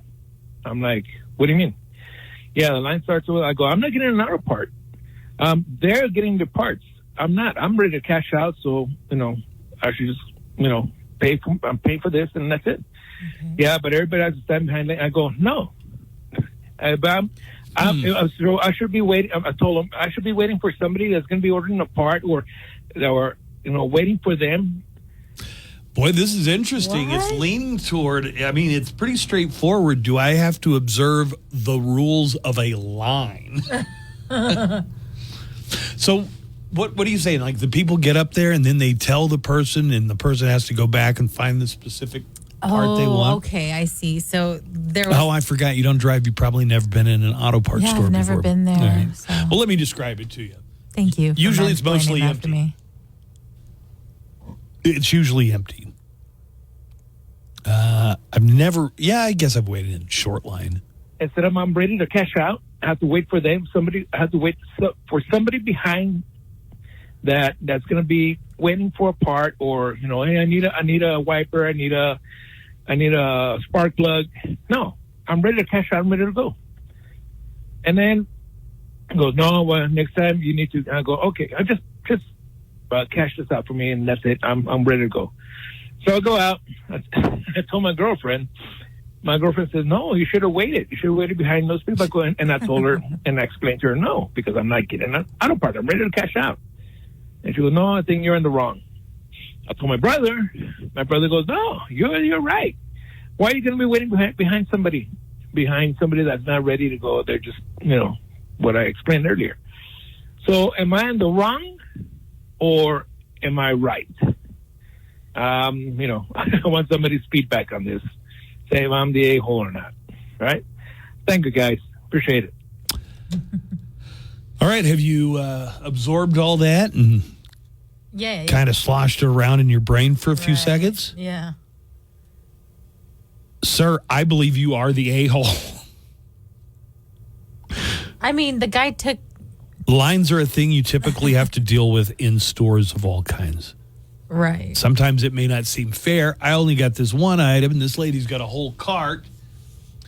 But, yeah, I think the people who are waiting don't want to wait for you because they're already waiting a long time for you to cut the line. But I mean, maybe they'll have a self-checkout someday. They took him anyway in the end. And the guy just said, hey, in the future, the line starts over there. How long could this line have been? I'm picturing the line from A Christmas Story.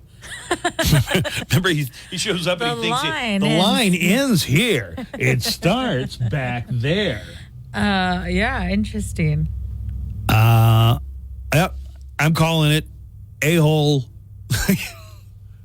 Once you found out what the deal was, what are you arguing about? That's just their policy. You already got what you needed. If you don't like it, go to Pep Boys instead. I don't even know which one he went to. No, he said he didn't want to say because Yeah, I know. he hears the commercials. On Right. So whatever it is, some of these places can't afford to have two cashiers working at the same time. If you caught them at an especially busy time, I think, yes, you get in line behind the people who were waiting before you. I think it's that simple. A lot of people in the app chat are saying the same I only thing. have this one thing. Can you imagine somebody cutting the line at Marshall's? I only want this blouse. It's gonna take me such a small amount of time. And I know it's not a perfect comparison because he's saying that people have to tell them what they want and then they have to go get it. It's like, my honest opinion, yeah, you're being the a-hole. I see his point. Like, he was ready to just go, he had his stuff ready just to pay. He didn't have to ask for assistance in getting a part or anything. I think there should be a line in most places, and it's just like for people who have your ready. That means you're not going to have to rummage through and count out change. You're not going to, if you have your together, you can go through this line. You know what I mean? Mm-hmm. I would get in those lines all the time because I have my stuff together. Mm-hmm. I know what we're going to do. I'm not going to have any questions. Oh, how about when you're going through the line and you're purchasing something and they can't find the scan code on it anywhere and you see the person waiting behind you? Yeah, and you're like, I'm so sorry. At some point, I tell the guy, I was like, look, we got to make a decision here. I don't want to hold these people we gotta up. Make a decision. Right. I don't want to. Haven't you ever been in that position? Yeah. Doesn't it make you feel uncomfortable So when you're holding up the line? And then I'm like, God, I'm so stupid. Why didn't I find the one with the scan on it, the scan code on it? A lot of people in the app chat are saying, yeah, definitely the a-hole. Yeah. Just stay in the line. There's a line for a reason. It's a line. It's about as easy as it gets. If you show up someplace and there's a line, you get in the back of it.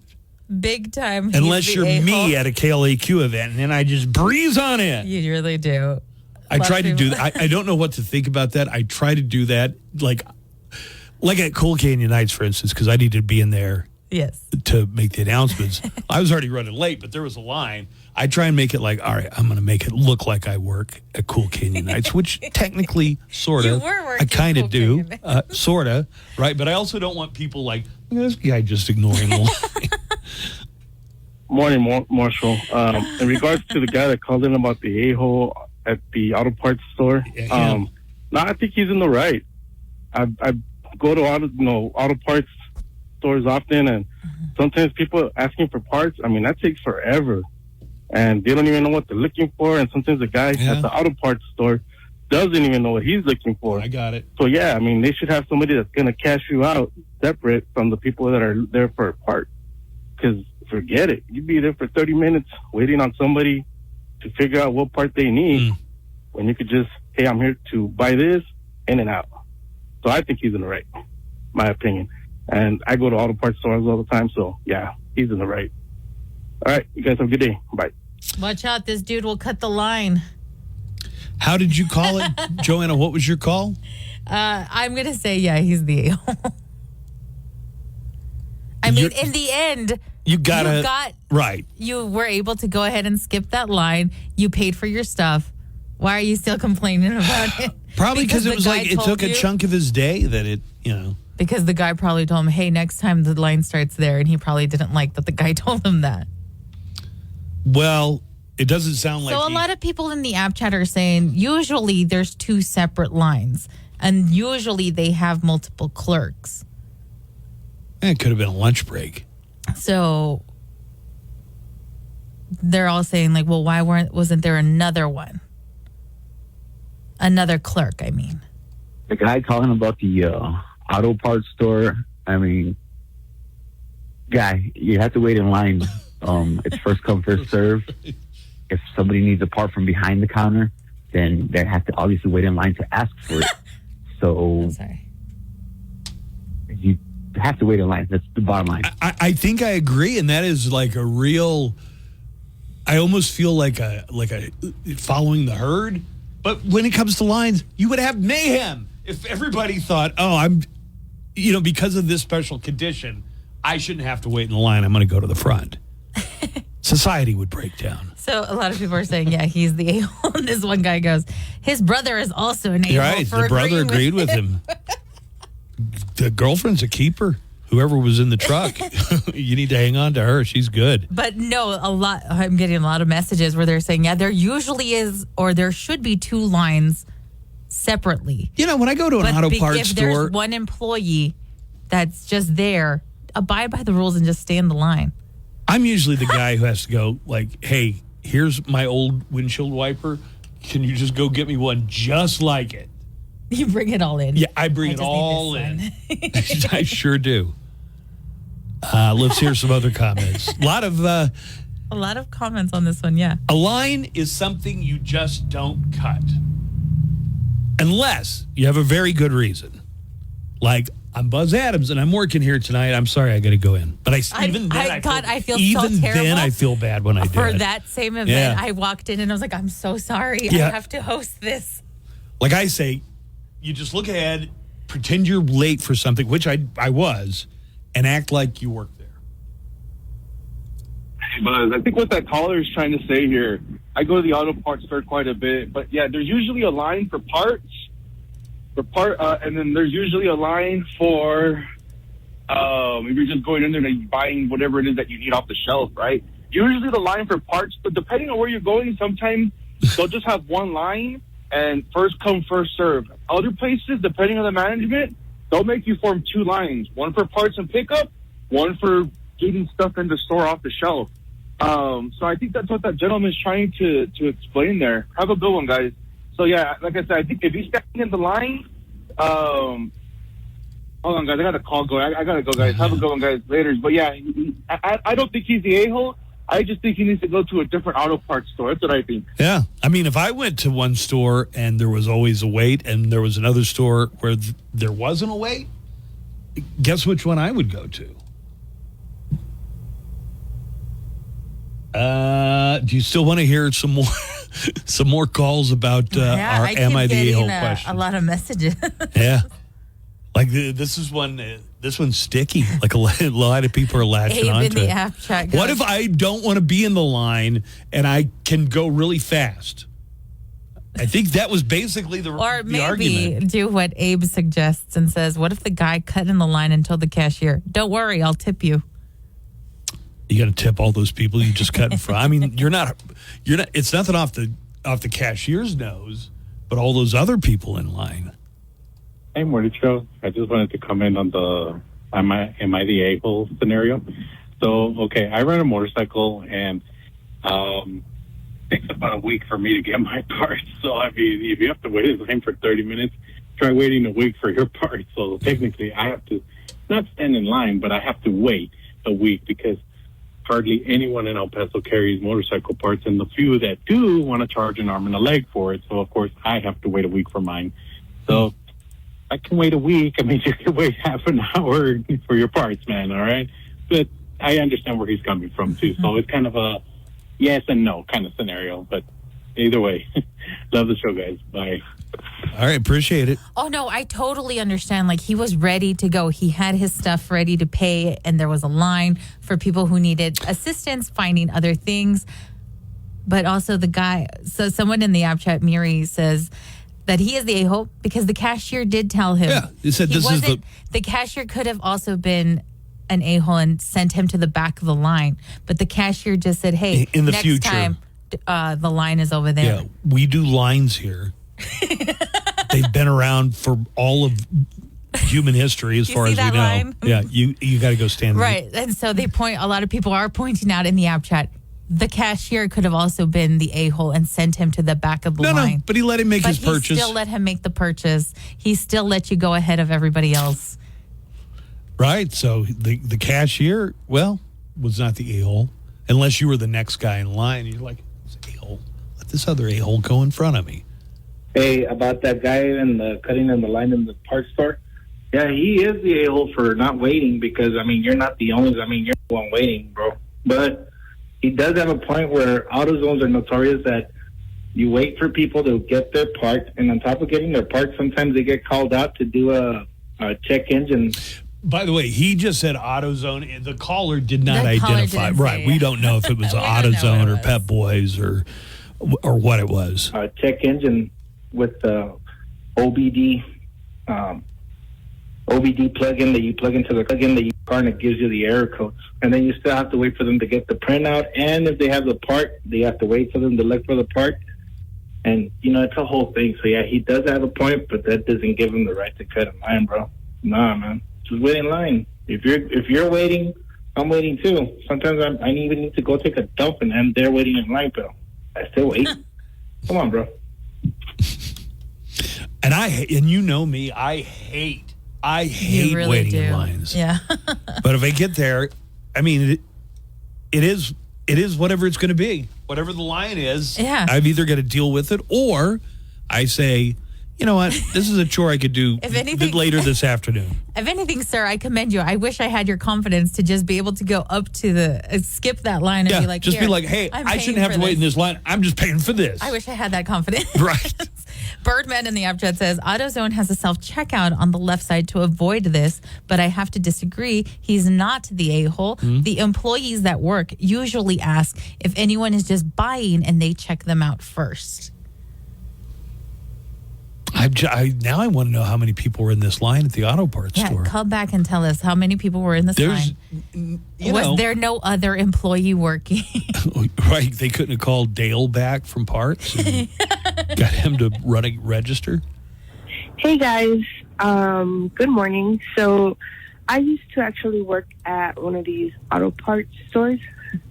I won't say specifically which one, but so basically, I just want to respond to the "Am I the a-hole?" I should have started with that. Sorry. Yes and no. Working in one of those stores, you're constantly just getting people like needing parts, and I feel for the people that have one little thing that they got off of the floor and they just need to pay.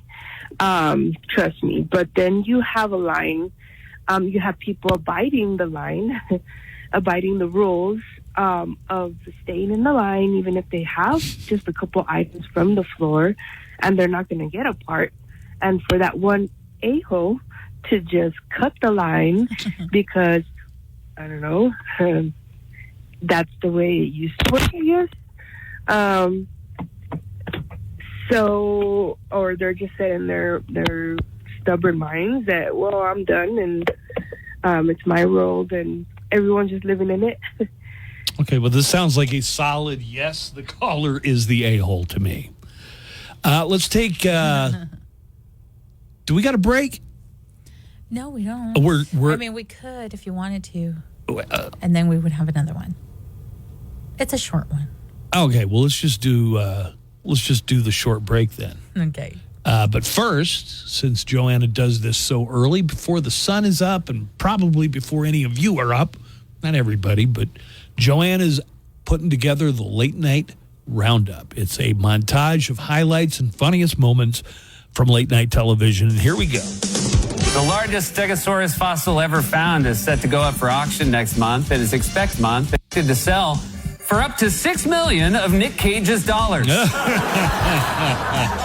Cucumbers sold in 14 states have been recalled over potential salmonella contamination. Yeah, cucumbers. It's the first time in American history a recall has affected no one. 93-year-old billionaire Rupert Murdoch got married over the weekend to his fifth, and I'm going to say final wife? Hey, it's Daniel Paulus. I'll be along starting at 3 with everything from Led Zeppelin to Soundgarden or Cool Pass. Save on tickets by buying in advance online, only at wetwild.com. Live from the KLAQ studios, the Buzz Adams Morning Show. Courtesy of Glasheen, Vyas, and Inderman Personal Injury Lawyers at GVILaw.com.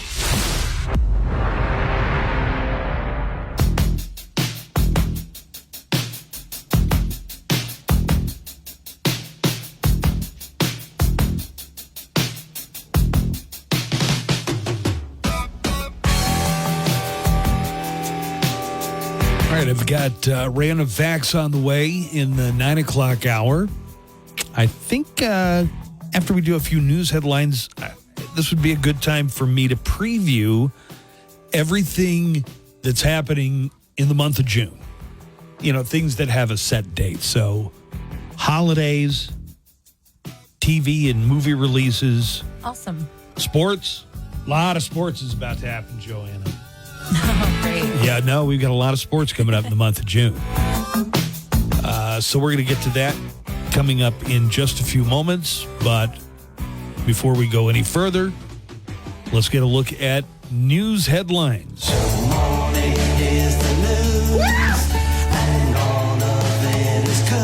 tell you what, let's get my main man Buzz to the stage. All right, it's time for a look at news headlines. We have several stories here to tell you about today. Trump's appeal hearing is set for October. This is the one from Georgia and Fulton County.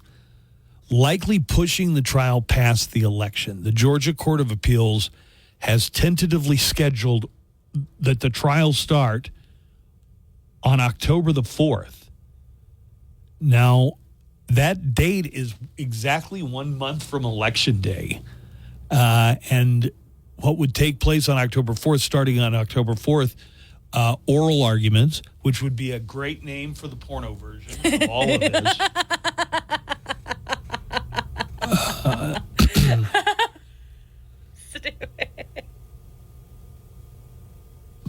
President Biden is set to sign an executive order on immigration as early as this week, according to White House sources. President Joe Biden is expected to sign an executive order on immigration. The long-awaited executive order would limit the number of migrants who would be allowed to claim asylum at the southern U.S. border. It would immediately send them back to their country of origin to wait until the daily average goes down. Once the average goes down, they would be able to claim asylum. The daily number of encounters has hit 2,500, or the daily number of encounters has to hit 2,500 for this provision to kick in, according to sources briefed on the situation, meaning that one day of more than 2,500 migrants would trigger the provision of limiting asylum seekers at the border. And Hunter Biden's gun trial jury is seated. The 12 jurors and 4 alternates has been seated for the gun trial of President Joe Biden's son, Hunter. The panel was picked from 250 prospective jurors who arrived at the courthouse Monday for the voir dire process. Hunter Biden is on trial in Delaware on 3 felony charges related to his efforts to obtain a firearm in 2018 while allegedly addicted to drugs. Now, how do they know that he was addicted to drugs? Well, he wrote a book in which he said, I was addicted to drugs. Right. The younger Biden, who pleaded not guilty in September after being indicted by special counsel David Weiss, has denied the charges. Son, we've seen the pictures. The son of a sitting president has never before faced a criminal trial. Well, there are a lot of firsts going on lately, it seems to me. I don't know how many people are driving their car around everywhere they go with a hit of Narcan handy to save somebody who's overdosing, but a high school student in Raleigh, North Carolina was. She kept Narcan in her car, and it came in handy. She saved a stranger who was overdosing. Oh, my. Victoria Teton, the student, said if she hadn't been there, the man would have likely died.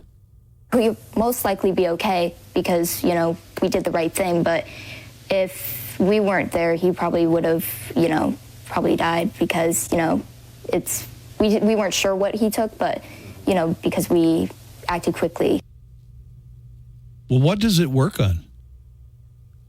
See, this is a Nico question, I feel like. No, for sure. I feel like they probably, when he was an EMT, I feel like they must have used Narcan, frequently. Okay, so a quick search shows you that Narcan nasal spray emergency opioid overdose treatment can be found at your nearest CVS, Walmart, Target, Rite Aid, and Walgreens. It's a nasal spray? Yep. A nasal spray for a drug overdose. All right. Have you ever seen the videos of what's called magnet fishing? I have, yeah. I don't know how I got those videos on my TikTok, but I went down a whole rabbit hole of them. I saw one, it was like in some body of water, and it looked like it was maybe close to a town center or whatever. They pulled out so many bicycles. Like people just throwing those, those bicycles that you rent. Mm-hmm. I guess people just tossed them in the water. Wow.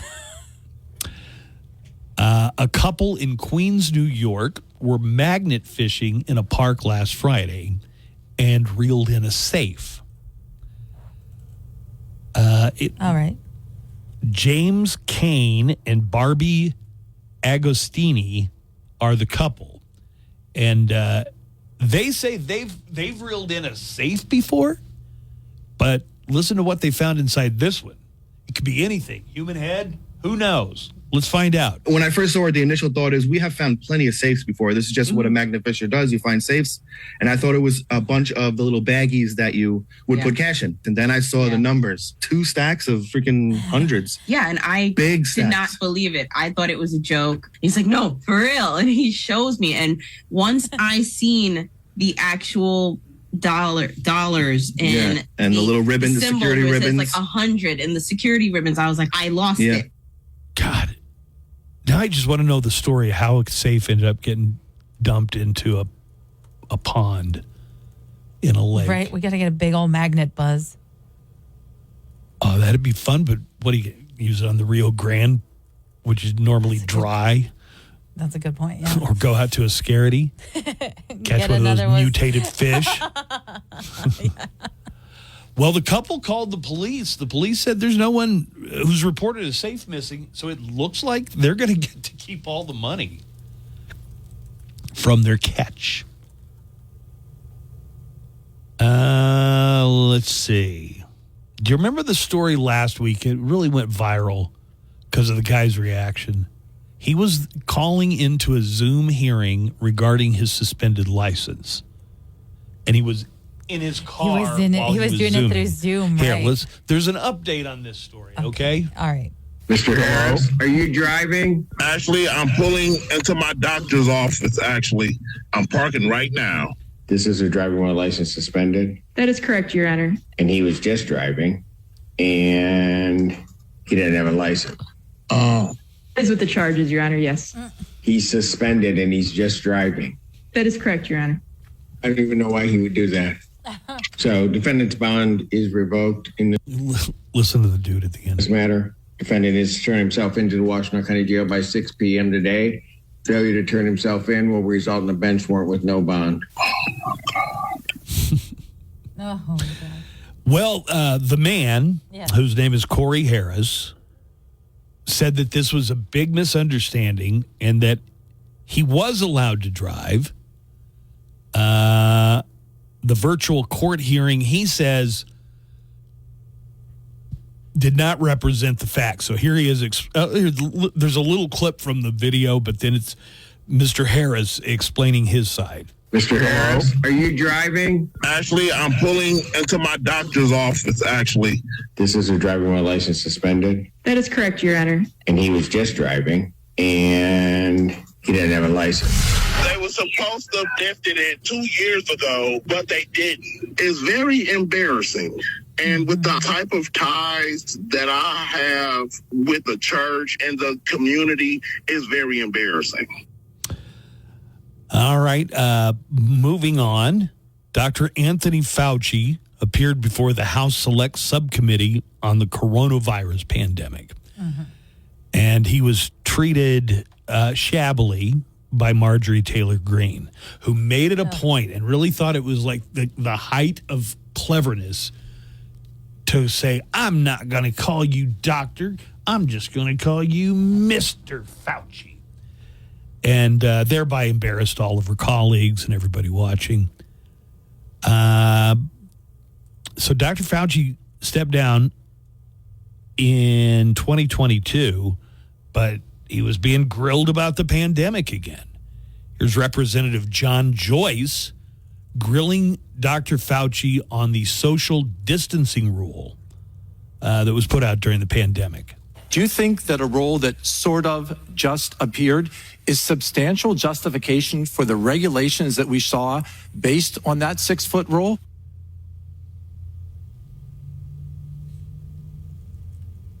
You know, Dr. Fauci, if you listen to Dr. Fauci, he really gives you some insight. So early on, do you remember they said, do not go and buy medical grade masks. Right. They said that for a couple of weeks. There was like a shortage and the nurses needed it, doctors needed it more. That was around the time fairly early on in the pandemic. We saw pictures of ER workers, doctors, and nurses using trash bags as a mask. Yeah, you remember that? Yeah.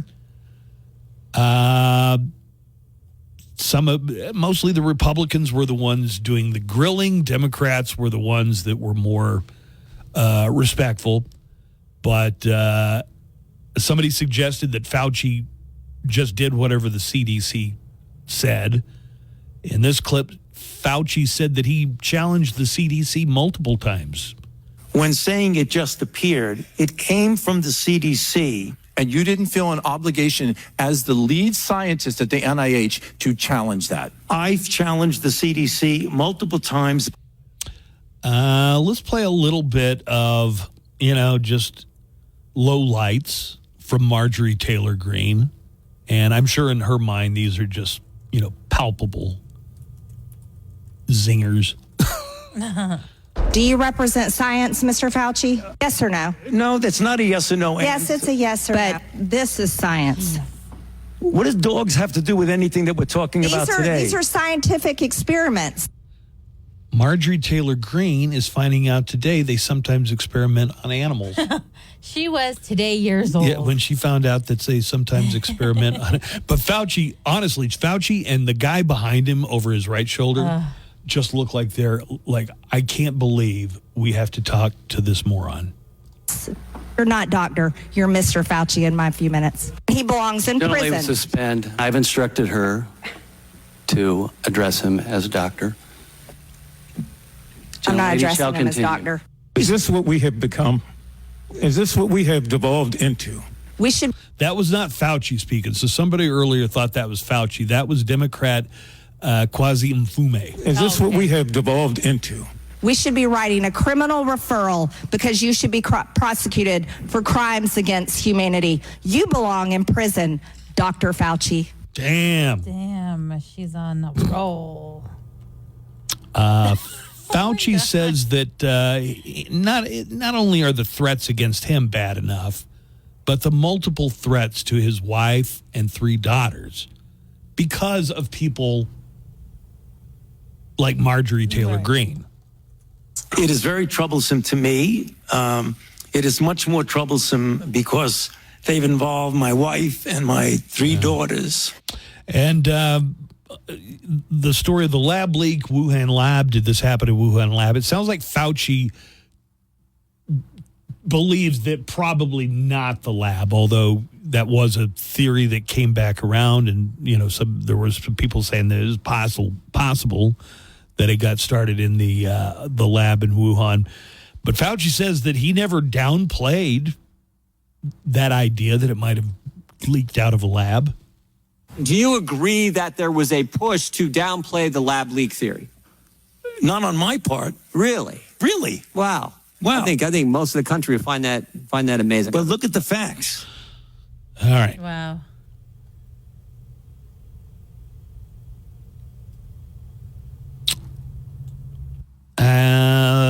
I had one more here, and it was about the cicada cocktail. So cicadas are not that big a problem here. No. We don't have to deal with cicadas, but they're having it's a big year for cicadas. And a bar in Chicago is selling $5 shots of cicada-infused alcohol. Isn't there a shot called a grasshopper?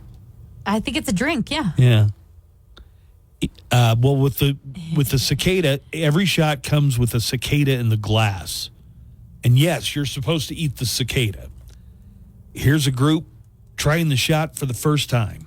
I videoed it. Oh, baby, look at those cicadas. How many do I get in my shot? You get 1. Just 1? Well, I'm going to chew the cicada. You have to chew that. I don't know if you could translate all that or not. Kind of. What were they saying? They were like, I videoed it, and I didn't catch the last part. Okay. You're kind of my translator for that sort of stuff. Not everybody loves the cicadas. In fact, I don't think anybody loves the cicadas. But here's a woman in Tennessee who says they're really bad down there. We is under attack out here in Tennessee. We is out here fighting for our lives out here in Tennessee, baby. These cicadas have invaded. Like how they said them aliens was coming. It is time to rally the troops. See a cicada, shoot a cicada. I'm talking about see a cicada, stop a cicada. Mm-hmm. I think she's on the right track. You don't have to put them in a drink. Just stomp on them. Get rid of them somehow. The Daily Calendar. Today, June 4th. Oh, I've been waiting for today. Hello, National Cheese Day. Hello, National Hug Your Cat Day. Hello, National Corgi Day. Look at those little legs. And in all seriousness, it's National Safe Day. To raise awareness of safely storing your firearms. Keep them away from the corgis. And it's Shopping Cart Day. So return one, maybe. Nah. And that's your Daily Calendar. The Buzz Adams Morning Show, Monday through Friday, 5. Ages 21 and above. See Speaking Rock's Facebook for more info. Oh, guess who this is? Buzz Adams and the KLAQ Morning Show. You must be the greatest radio show host ever. Buzz is back.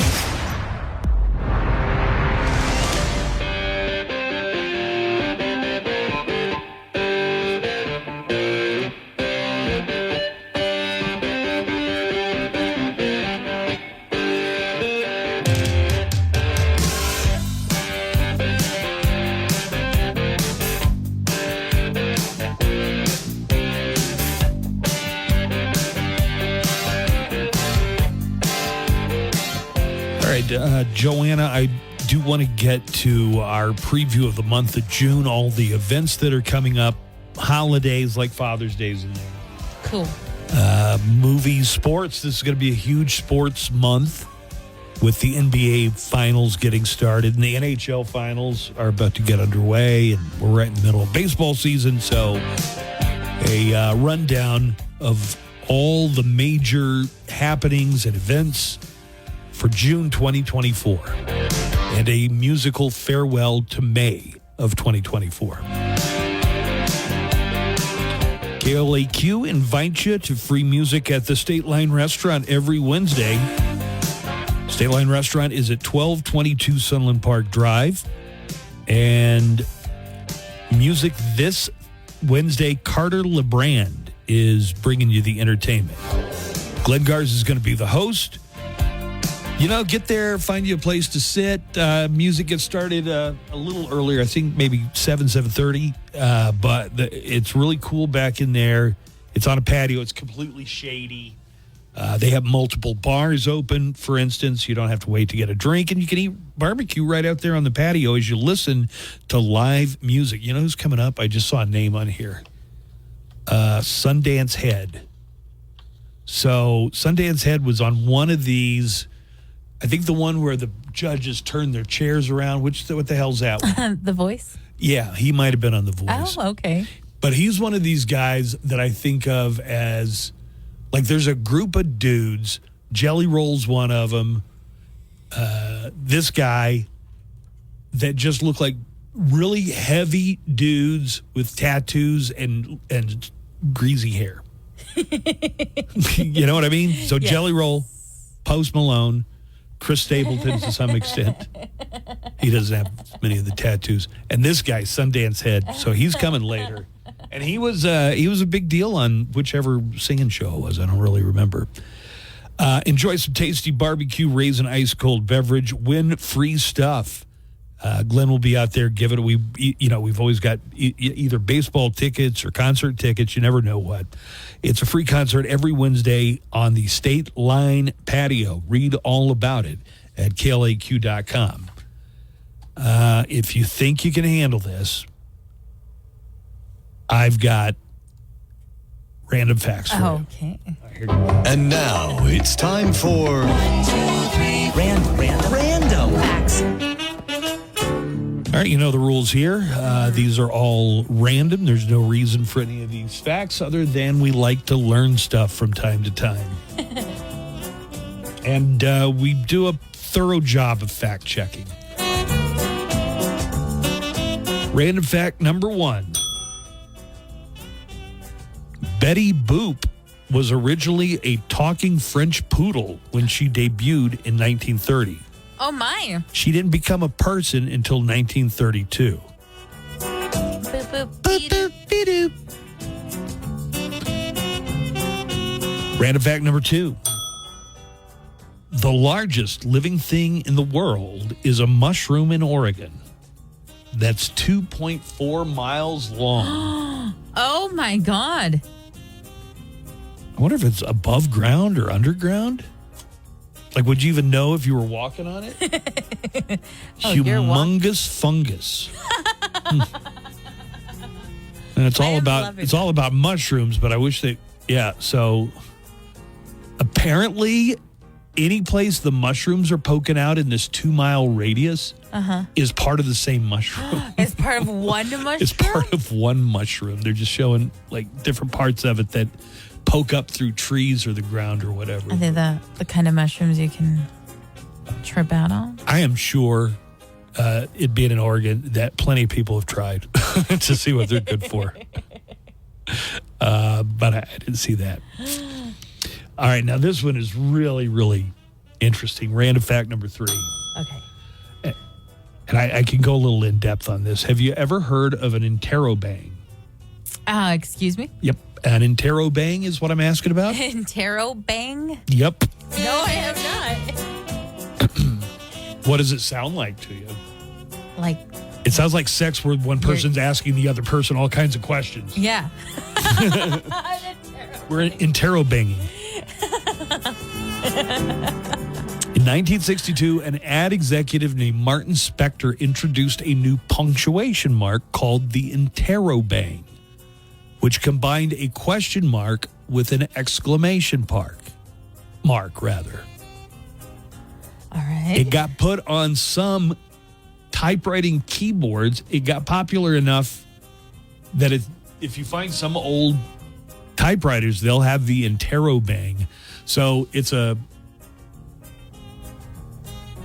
question mark with an exclamation Oh mark. my God, but I interrobang a lot. Yeah, but isn't that the same when you do like question mark, exclamation point, question mark, exclamation point? Yeah. It is depicted as one character. Oh, okay. So it used to just be its own character.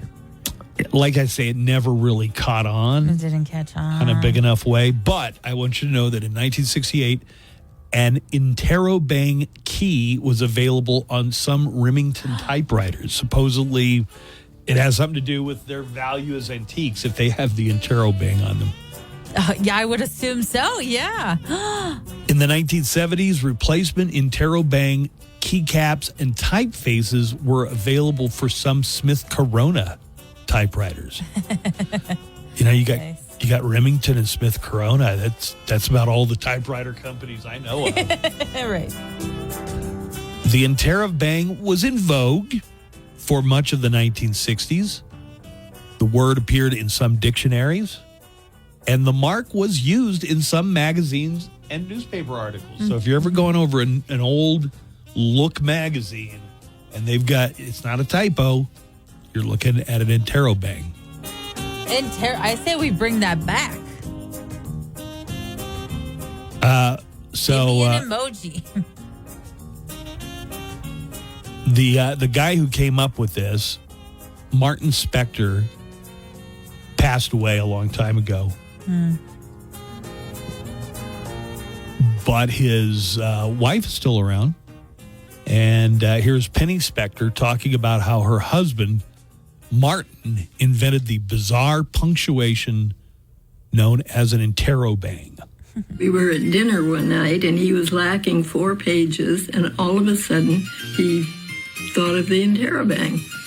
So he called the art studio that we used, and he said, "Is anybody there around who can draw?" And we... You needed somebody to draw a question mark with an exclamation point through it? I guess so. Around who can draw, and we went over. We were there till about 3 o'clock in the morning, and he came up with a number of versions of the interrobang. There you go. The interrobang. Not seen much, but if you got a keyboard with one on it, take it to Antiques Roadshow. Who knows? Bring it back. Or take it to Pawn Stars. And those are your random facts for today. These are just some facts that I learned and was amazed. Everyone should try to learn something new each day. Find out what's going on. Quirky facts about our region. Urgent things you need to know impacting your drive. And of course, nothing but El Paso's best rock. Oh, with Double G. HSA and FSA eligible. Book an appointment for your free fitting at goodfeet.com or just stop in. Walk-ins are welcome. I want you to hear what this fool is saying. And now, the big mouth of the border. This is a whole other level. Whole other level of insane. The Buzz Adams Morning Show is back. Kaplowitz. I'm a big, stupid jerk. I'm a pain in your ass. I drink all your beer. I eat the last slice.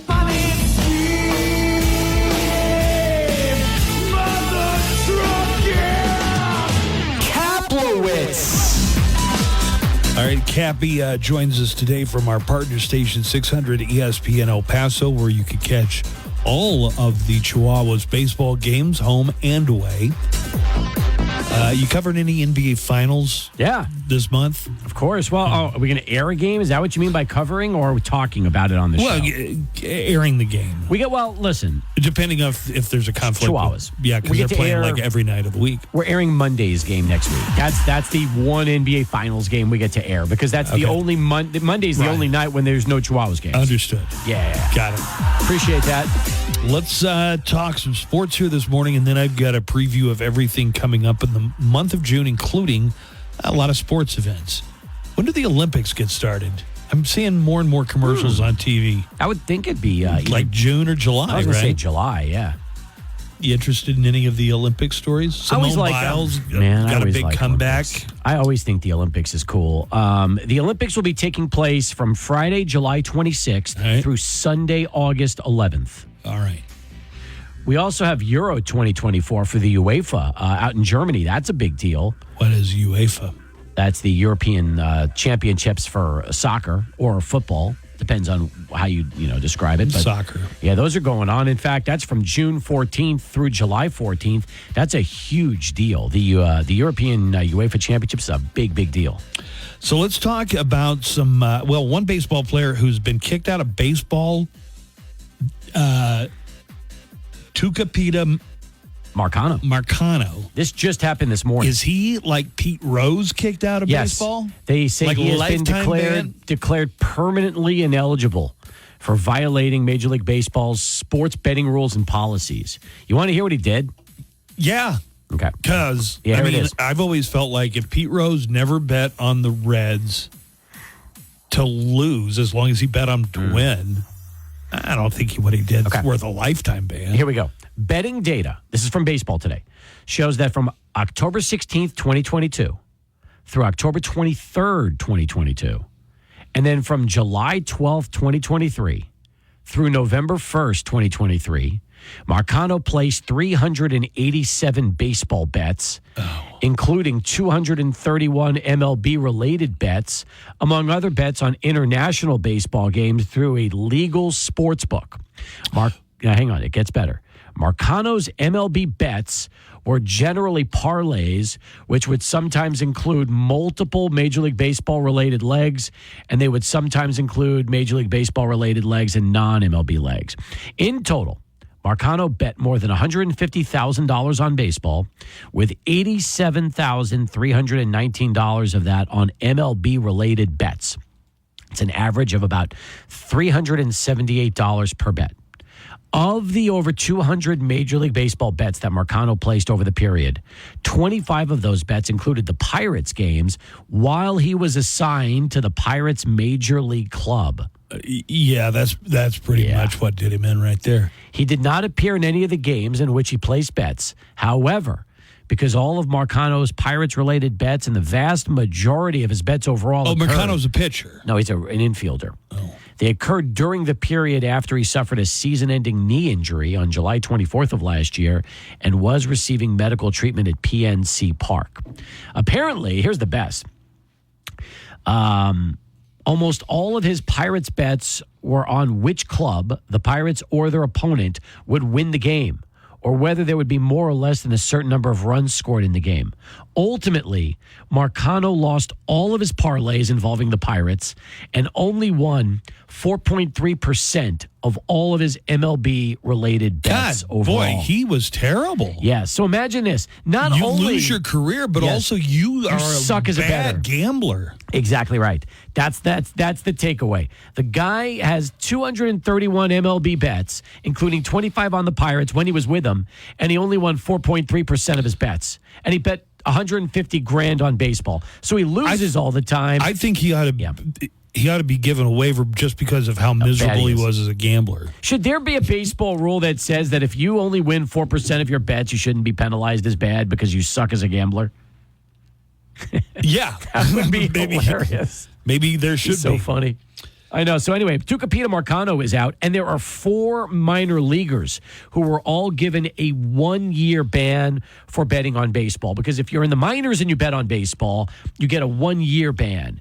If you are in the majors and you bet on baseball, it's a 1-year ban. Okay. But if you bet on your team, it's a lifetime ban. If you're a major league player and you bet on a minor league game. A major league game. I mean, you'll still be. If you're a minor leaguer and you bet on Major League Baseball, that's still a no-no. Yes, exactly. So it's getting a little more difficult. The line is blurrier now than a lot of these sporting events and stadiums are named after betting sites. I agree with you, and we talked about that yesterday. It's like, what does baseball expect, considering that all professional sports leagues are so much in bed right now with these betting sites? You've majorly partnered. That's right. With these betting sites. That's right. And then your players, of course, you can't bet. 100%. So one of the minor leaguers is Jay Groom, who is currently injured, but has spent each of the last couple of seasons going back and forth between the San Diego Padres and the El Paso Chihuahuas. Up and down. Yes.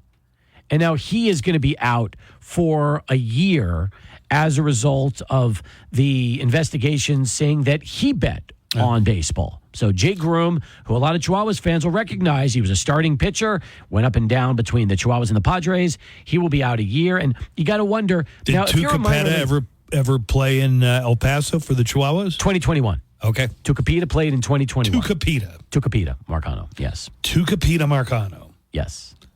All right. There you go. So that It's kind news of fun broke. to say. It is a fun name. And then Tucapeta Marcano. Tuku. Yes. Or Tucapeta. Tuku is cuckoo for gambling. And he's not a good gambler. That's another thing. Does he have any recourse? Is there an appeals process on something like this? Nope. Or When they just make when baseball finds that you may, I mean, how are you going to appeal unless you can show that it wasn't you placing the bets? Honestly, I thought the Pete Rose thing, they were going to, it was going to be 10 years or something. Yeah. I thought it would not be legitimately the rest of his life. Well, yeah, but then when you realize just how much betting. Paul Giamatti's dad is a real hard ass. That was not. It's A. Bartlett Giamatti. Yeah, I mean that's.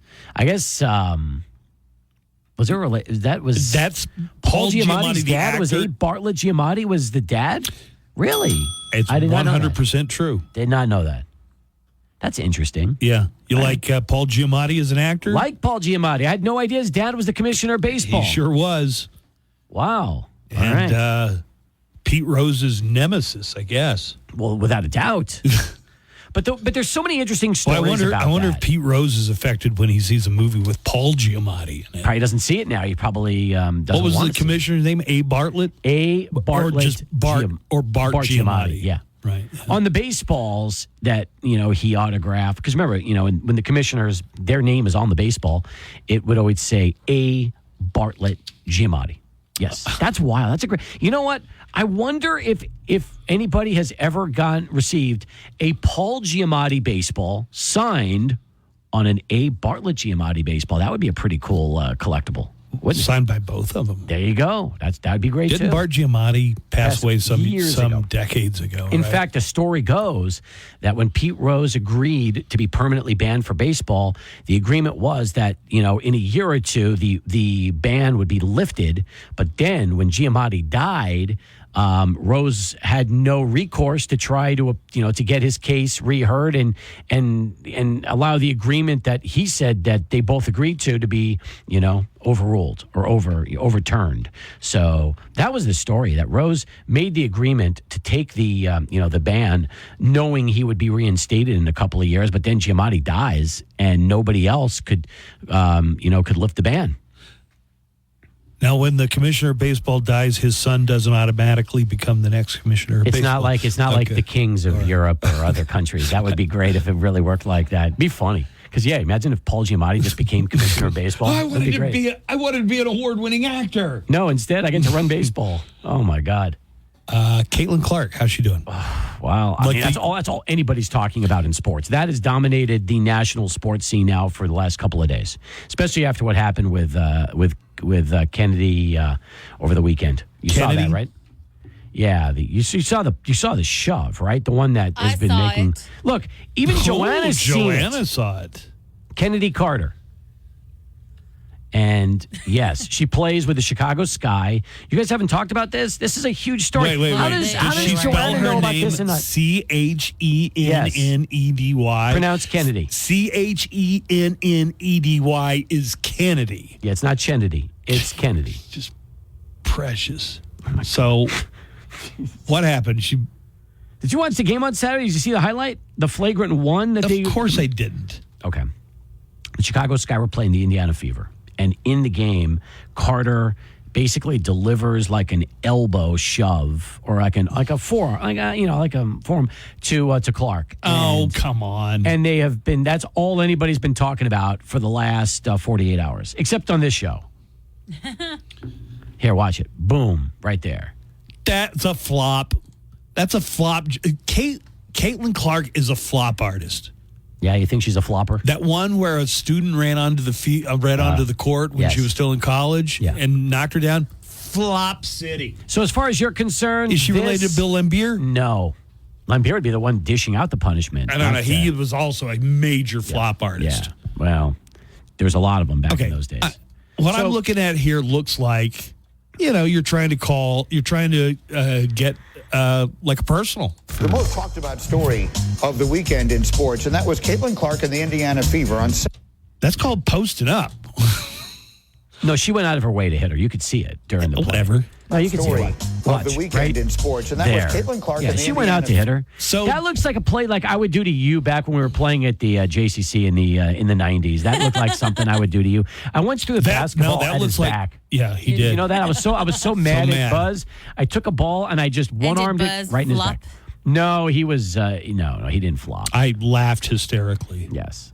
It was not. It was. I had to take my anger. Okay, is there a narrative going on that some of these players in the WNBA that have been there a while really don't like Caitlin Clark? Yes. And all the attention she's getting. Like 100%. everything she does, they treat it like nobody in basketball has ever done it before. 100%. That is the story. And the reason is, well, there's a lot of reasons. If you heard the comments yesterday from Angel Reese and from what did Angel Kennedy. Reese say? Because I've got a clip from her, but I feel like I'm missing some context here. Oh, she said that it's not all people don't watch the WNBA just because of Caitlin Clark. They're also watching the game because of her and others. And she's embracing the role of the villain since her college days, just because she's fine with that. But yeah, there really is a lot of jealousy, I think, among the league, feeling that everybody is just catering. We talked with Michael Cooper about this. Michael Cooper, the great Laker, was a coach in the WNBA for like a decade. That's right. Did you get out and meet him? I did. Yeah.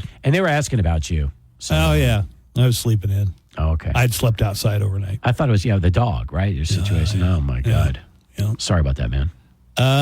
Here is Angel Reese, who says that she doesn't mind playing the bad guy. I'll take the bad guy role, and I'll continue to take that on and be that for my teammates. And if I want to be that, and I know I'll go down in history, I'll look back in 20 years and be like, yeah, the reason why we watching women's basketball is not just because of one person. It's because of me, too, and I want y'all to realize that. See, there it is. And that kind of tells you, I think the feeling around a lot of the WNBA, because here's the deal. There's a lot of players that have been in the league a long time. They're established. And yet here you have somebody coming in Clark, who Carter now with 12 points off the bench.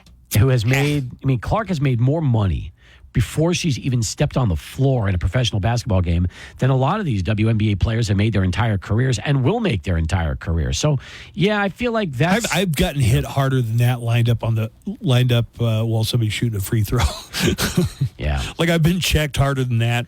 Somebody trying to get some room under the basket. There was a lot of... And here's the thing, too, okay? And this is what drives me nuts. When we grew up watching basketball. Oh, my God. The era that we watched basketball in, it had to be the closest to a combat sport you've ever seen. I mean, There were let him cheap get shots physical. after cheap shots. There were fights. I mean, this was the norm. I mean, you can't compare basketball today to basketball in the 80s and 90s. You just can't, because after the Malice in the Palace incident, they've worked on cleaning the game up. They outlawed fighting and everything else, and hard fouls, which you'll see sometimes, but they really want the game to be a certain way, and they don't like it when back in those players bad boy get Detroit hit. days, the Pistons. Oh, yeah. Man, that was... I know. I remember. I mean, technically, that's kind of like an assault. Well, that's going on if you're posted up down in the low post against Rick Mahorn. Oh yeah. Remember how they beat up Jordan early in his career? Yeah, and still popped 40 points on him every time he played. Yeah, but they were beating him up too. So I mean, nothing new. All right, so. Yeah, I think some of these players, I think we're seeing a little bit of jealousy. Why aren't I getting this kind of attention? Also, Caitlin Clark needs to toughen up on some of those, and she's flopping a lot. Yeah. Pat McAfee yesterday on his show received a lot of flack because he was quoted of saying that the reason everybody is so enamored with Caitlin Clark is because she's a white bee. but he said the B word. Who said that? Pat McAfee, and he has taken a lot of criticism about that when he said that on his show yesterday. The B word or the white or both? The combination? The of them combination. together? The combination. So, don't know if you have Yeah, that but doesn't he do kind of a goofy, kind of edgy sports show? Yes, and he's also on ESPN. And now people are very up in arms and upset about what he had. He apologized about an hour after his show ended, saying that he was not trying to say something derogatory about Caitlin Clark. He's just using the language that he feels a lot of people around the league would refer to her as, and that was what he said. And as a result, though, he's under fire. So none of the players have called her a white bee. Not on the record. So no, they haven't. But again, there's so much to it. Look, the point is this. We're doing something we never do. We're talking about the WNBA in June, right before the start of the NBA Finals between Dallas and Boston. And that's something that's never really happened before. People have been watching WNBA basketball for 20 plus years, and it's been popular, but nothing like this. And a lot of people are saying that, just because Caitlin Clark is getting all this extra attention to the sport, it shouldn't take away from everybody else that's playing in the game. And the Chihuahuas just start a homestand tonight? They do. Any day games this week? No. Okay. No more day games. Matter of fact, 6:30 tonight, 6:30 through the week, and then I believe it's going to be 6 o'clock on Sunday with Vegas coming to town. And the Las Vegas Aviators tonight, 6:35, and then all the way through. And great promotions happening all week long, including Friday. There will be a Chihuahuas Howling Dog tank top giveaway for the first 1,500 guests through the door. Are the tank tops for a person or for a dog? For a person. Okay.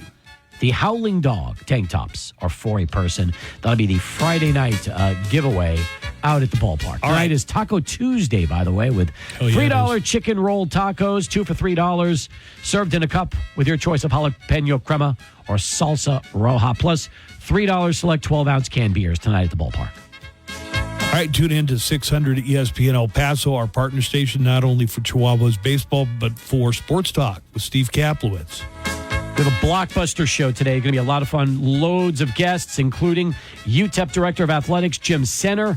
He'll be dropping by today at 5 o'clock. And Caden McConnell, who is featured on the College Football 25 trailer for EA Sports. All right. When UTEP had a little clip on that trailer. Are you a video game player? No. Oh, okay. I'm afraid not. A lot of people are. This is all they're talking about. I don't know. I played the New York Times crossword puzzle. Does that count as being a gamer? Do you play Sudoku?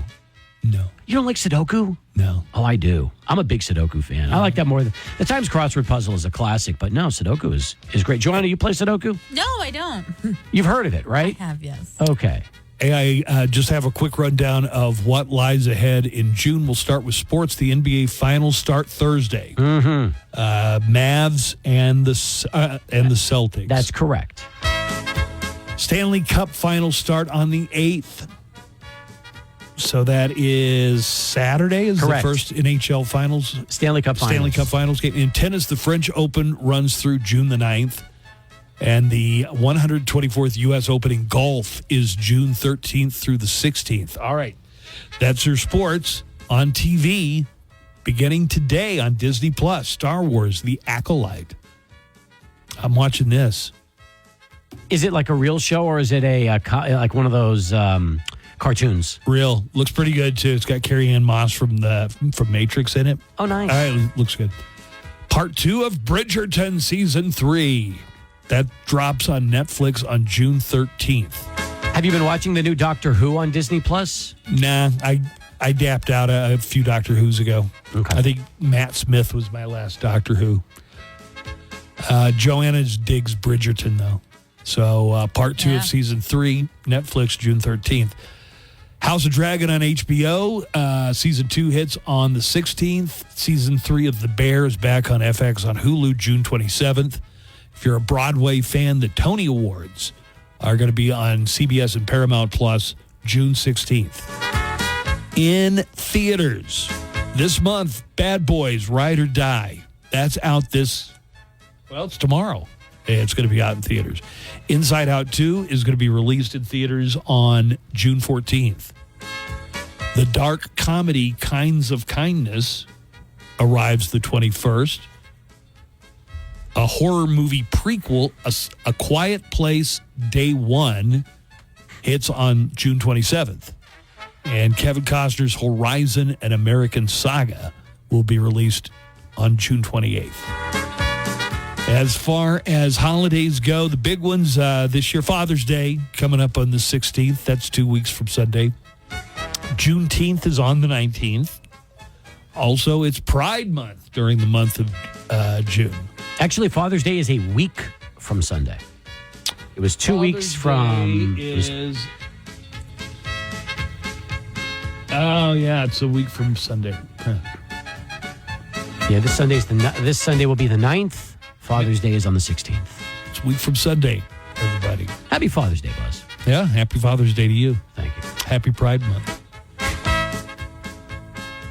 You're supposed to say back to me, Happy Pride Month. Happy Pride Month, Buzz. Happy Pride Month, Joanna. Happy Pride Month. Let's see. National Best Friends Day is June 8th, Flag Day the 14th, and National Martini Day is June the 19th, just to keep you in the know on that sort of stuff. And as we say hello to June, we're kicking May out the door.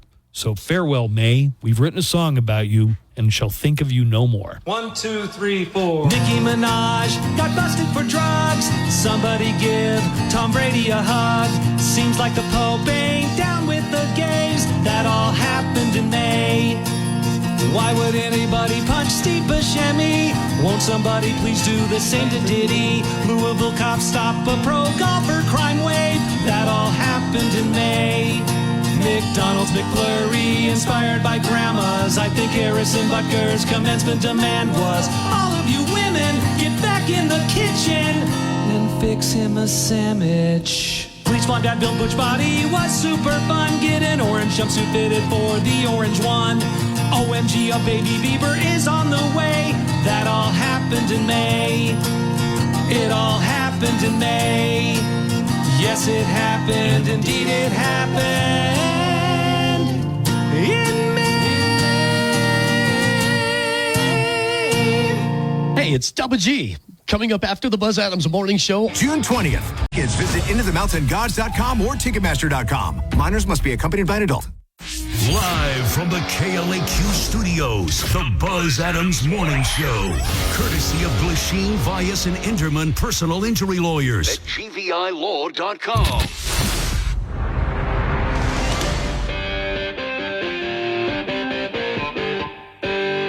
All right, I got a couple of phone calls to close us out. That it's 2 for Tuesday. You're going to be hearing double shots throughout the day.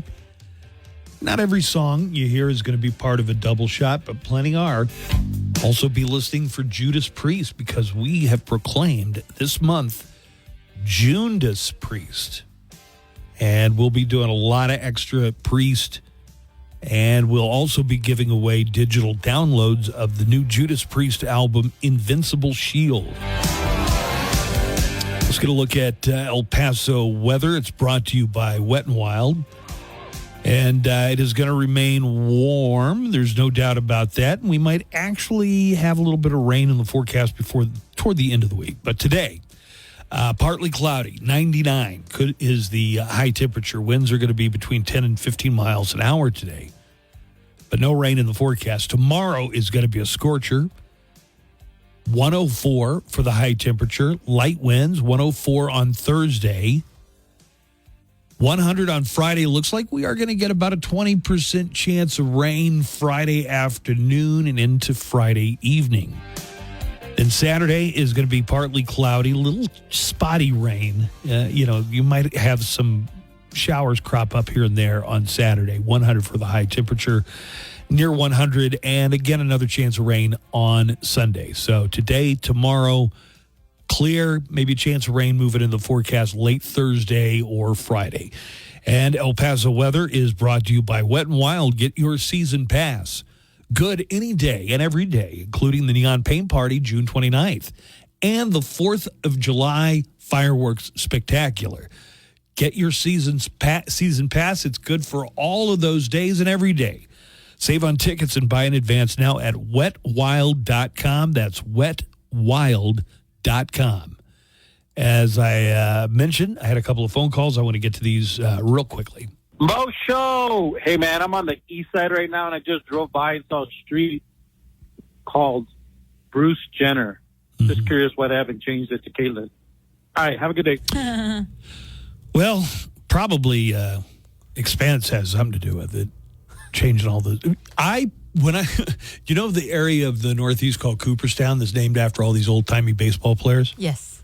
Well, there was one street called Roger Hornsby Street. Mm-hmm. The problem is there was not a famous baseball player named Roger Hornsby. His name was Rogers Hornsby. Oh, really? And do you know how many letters to the city council I considered writing? How many?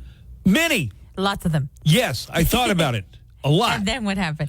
I'd have to go back out there. Is Rogers Hornsby Street still spelled Roger Hornsby? That's a good question.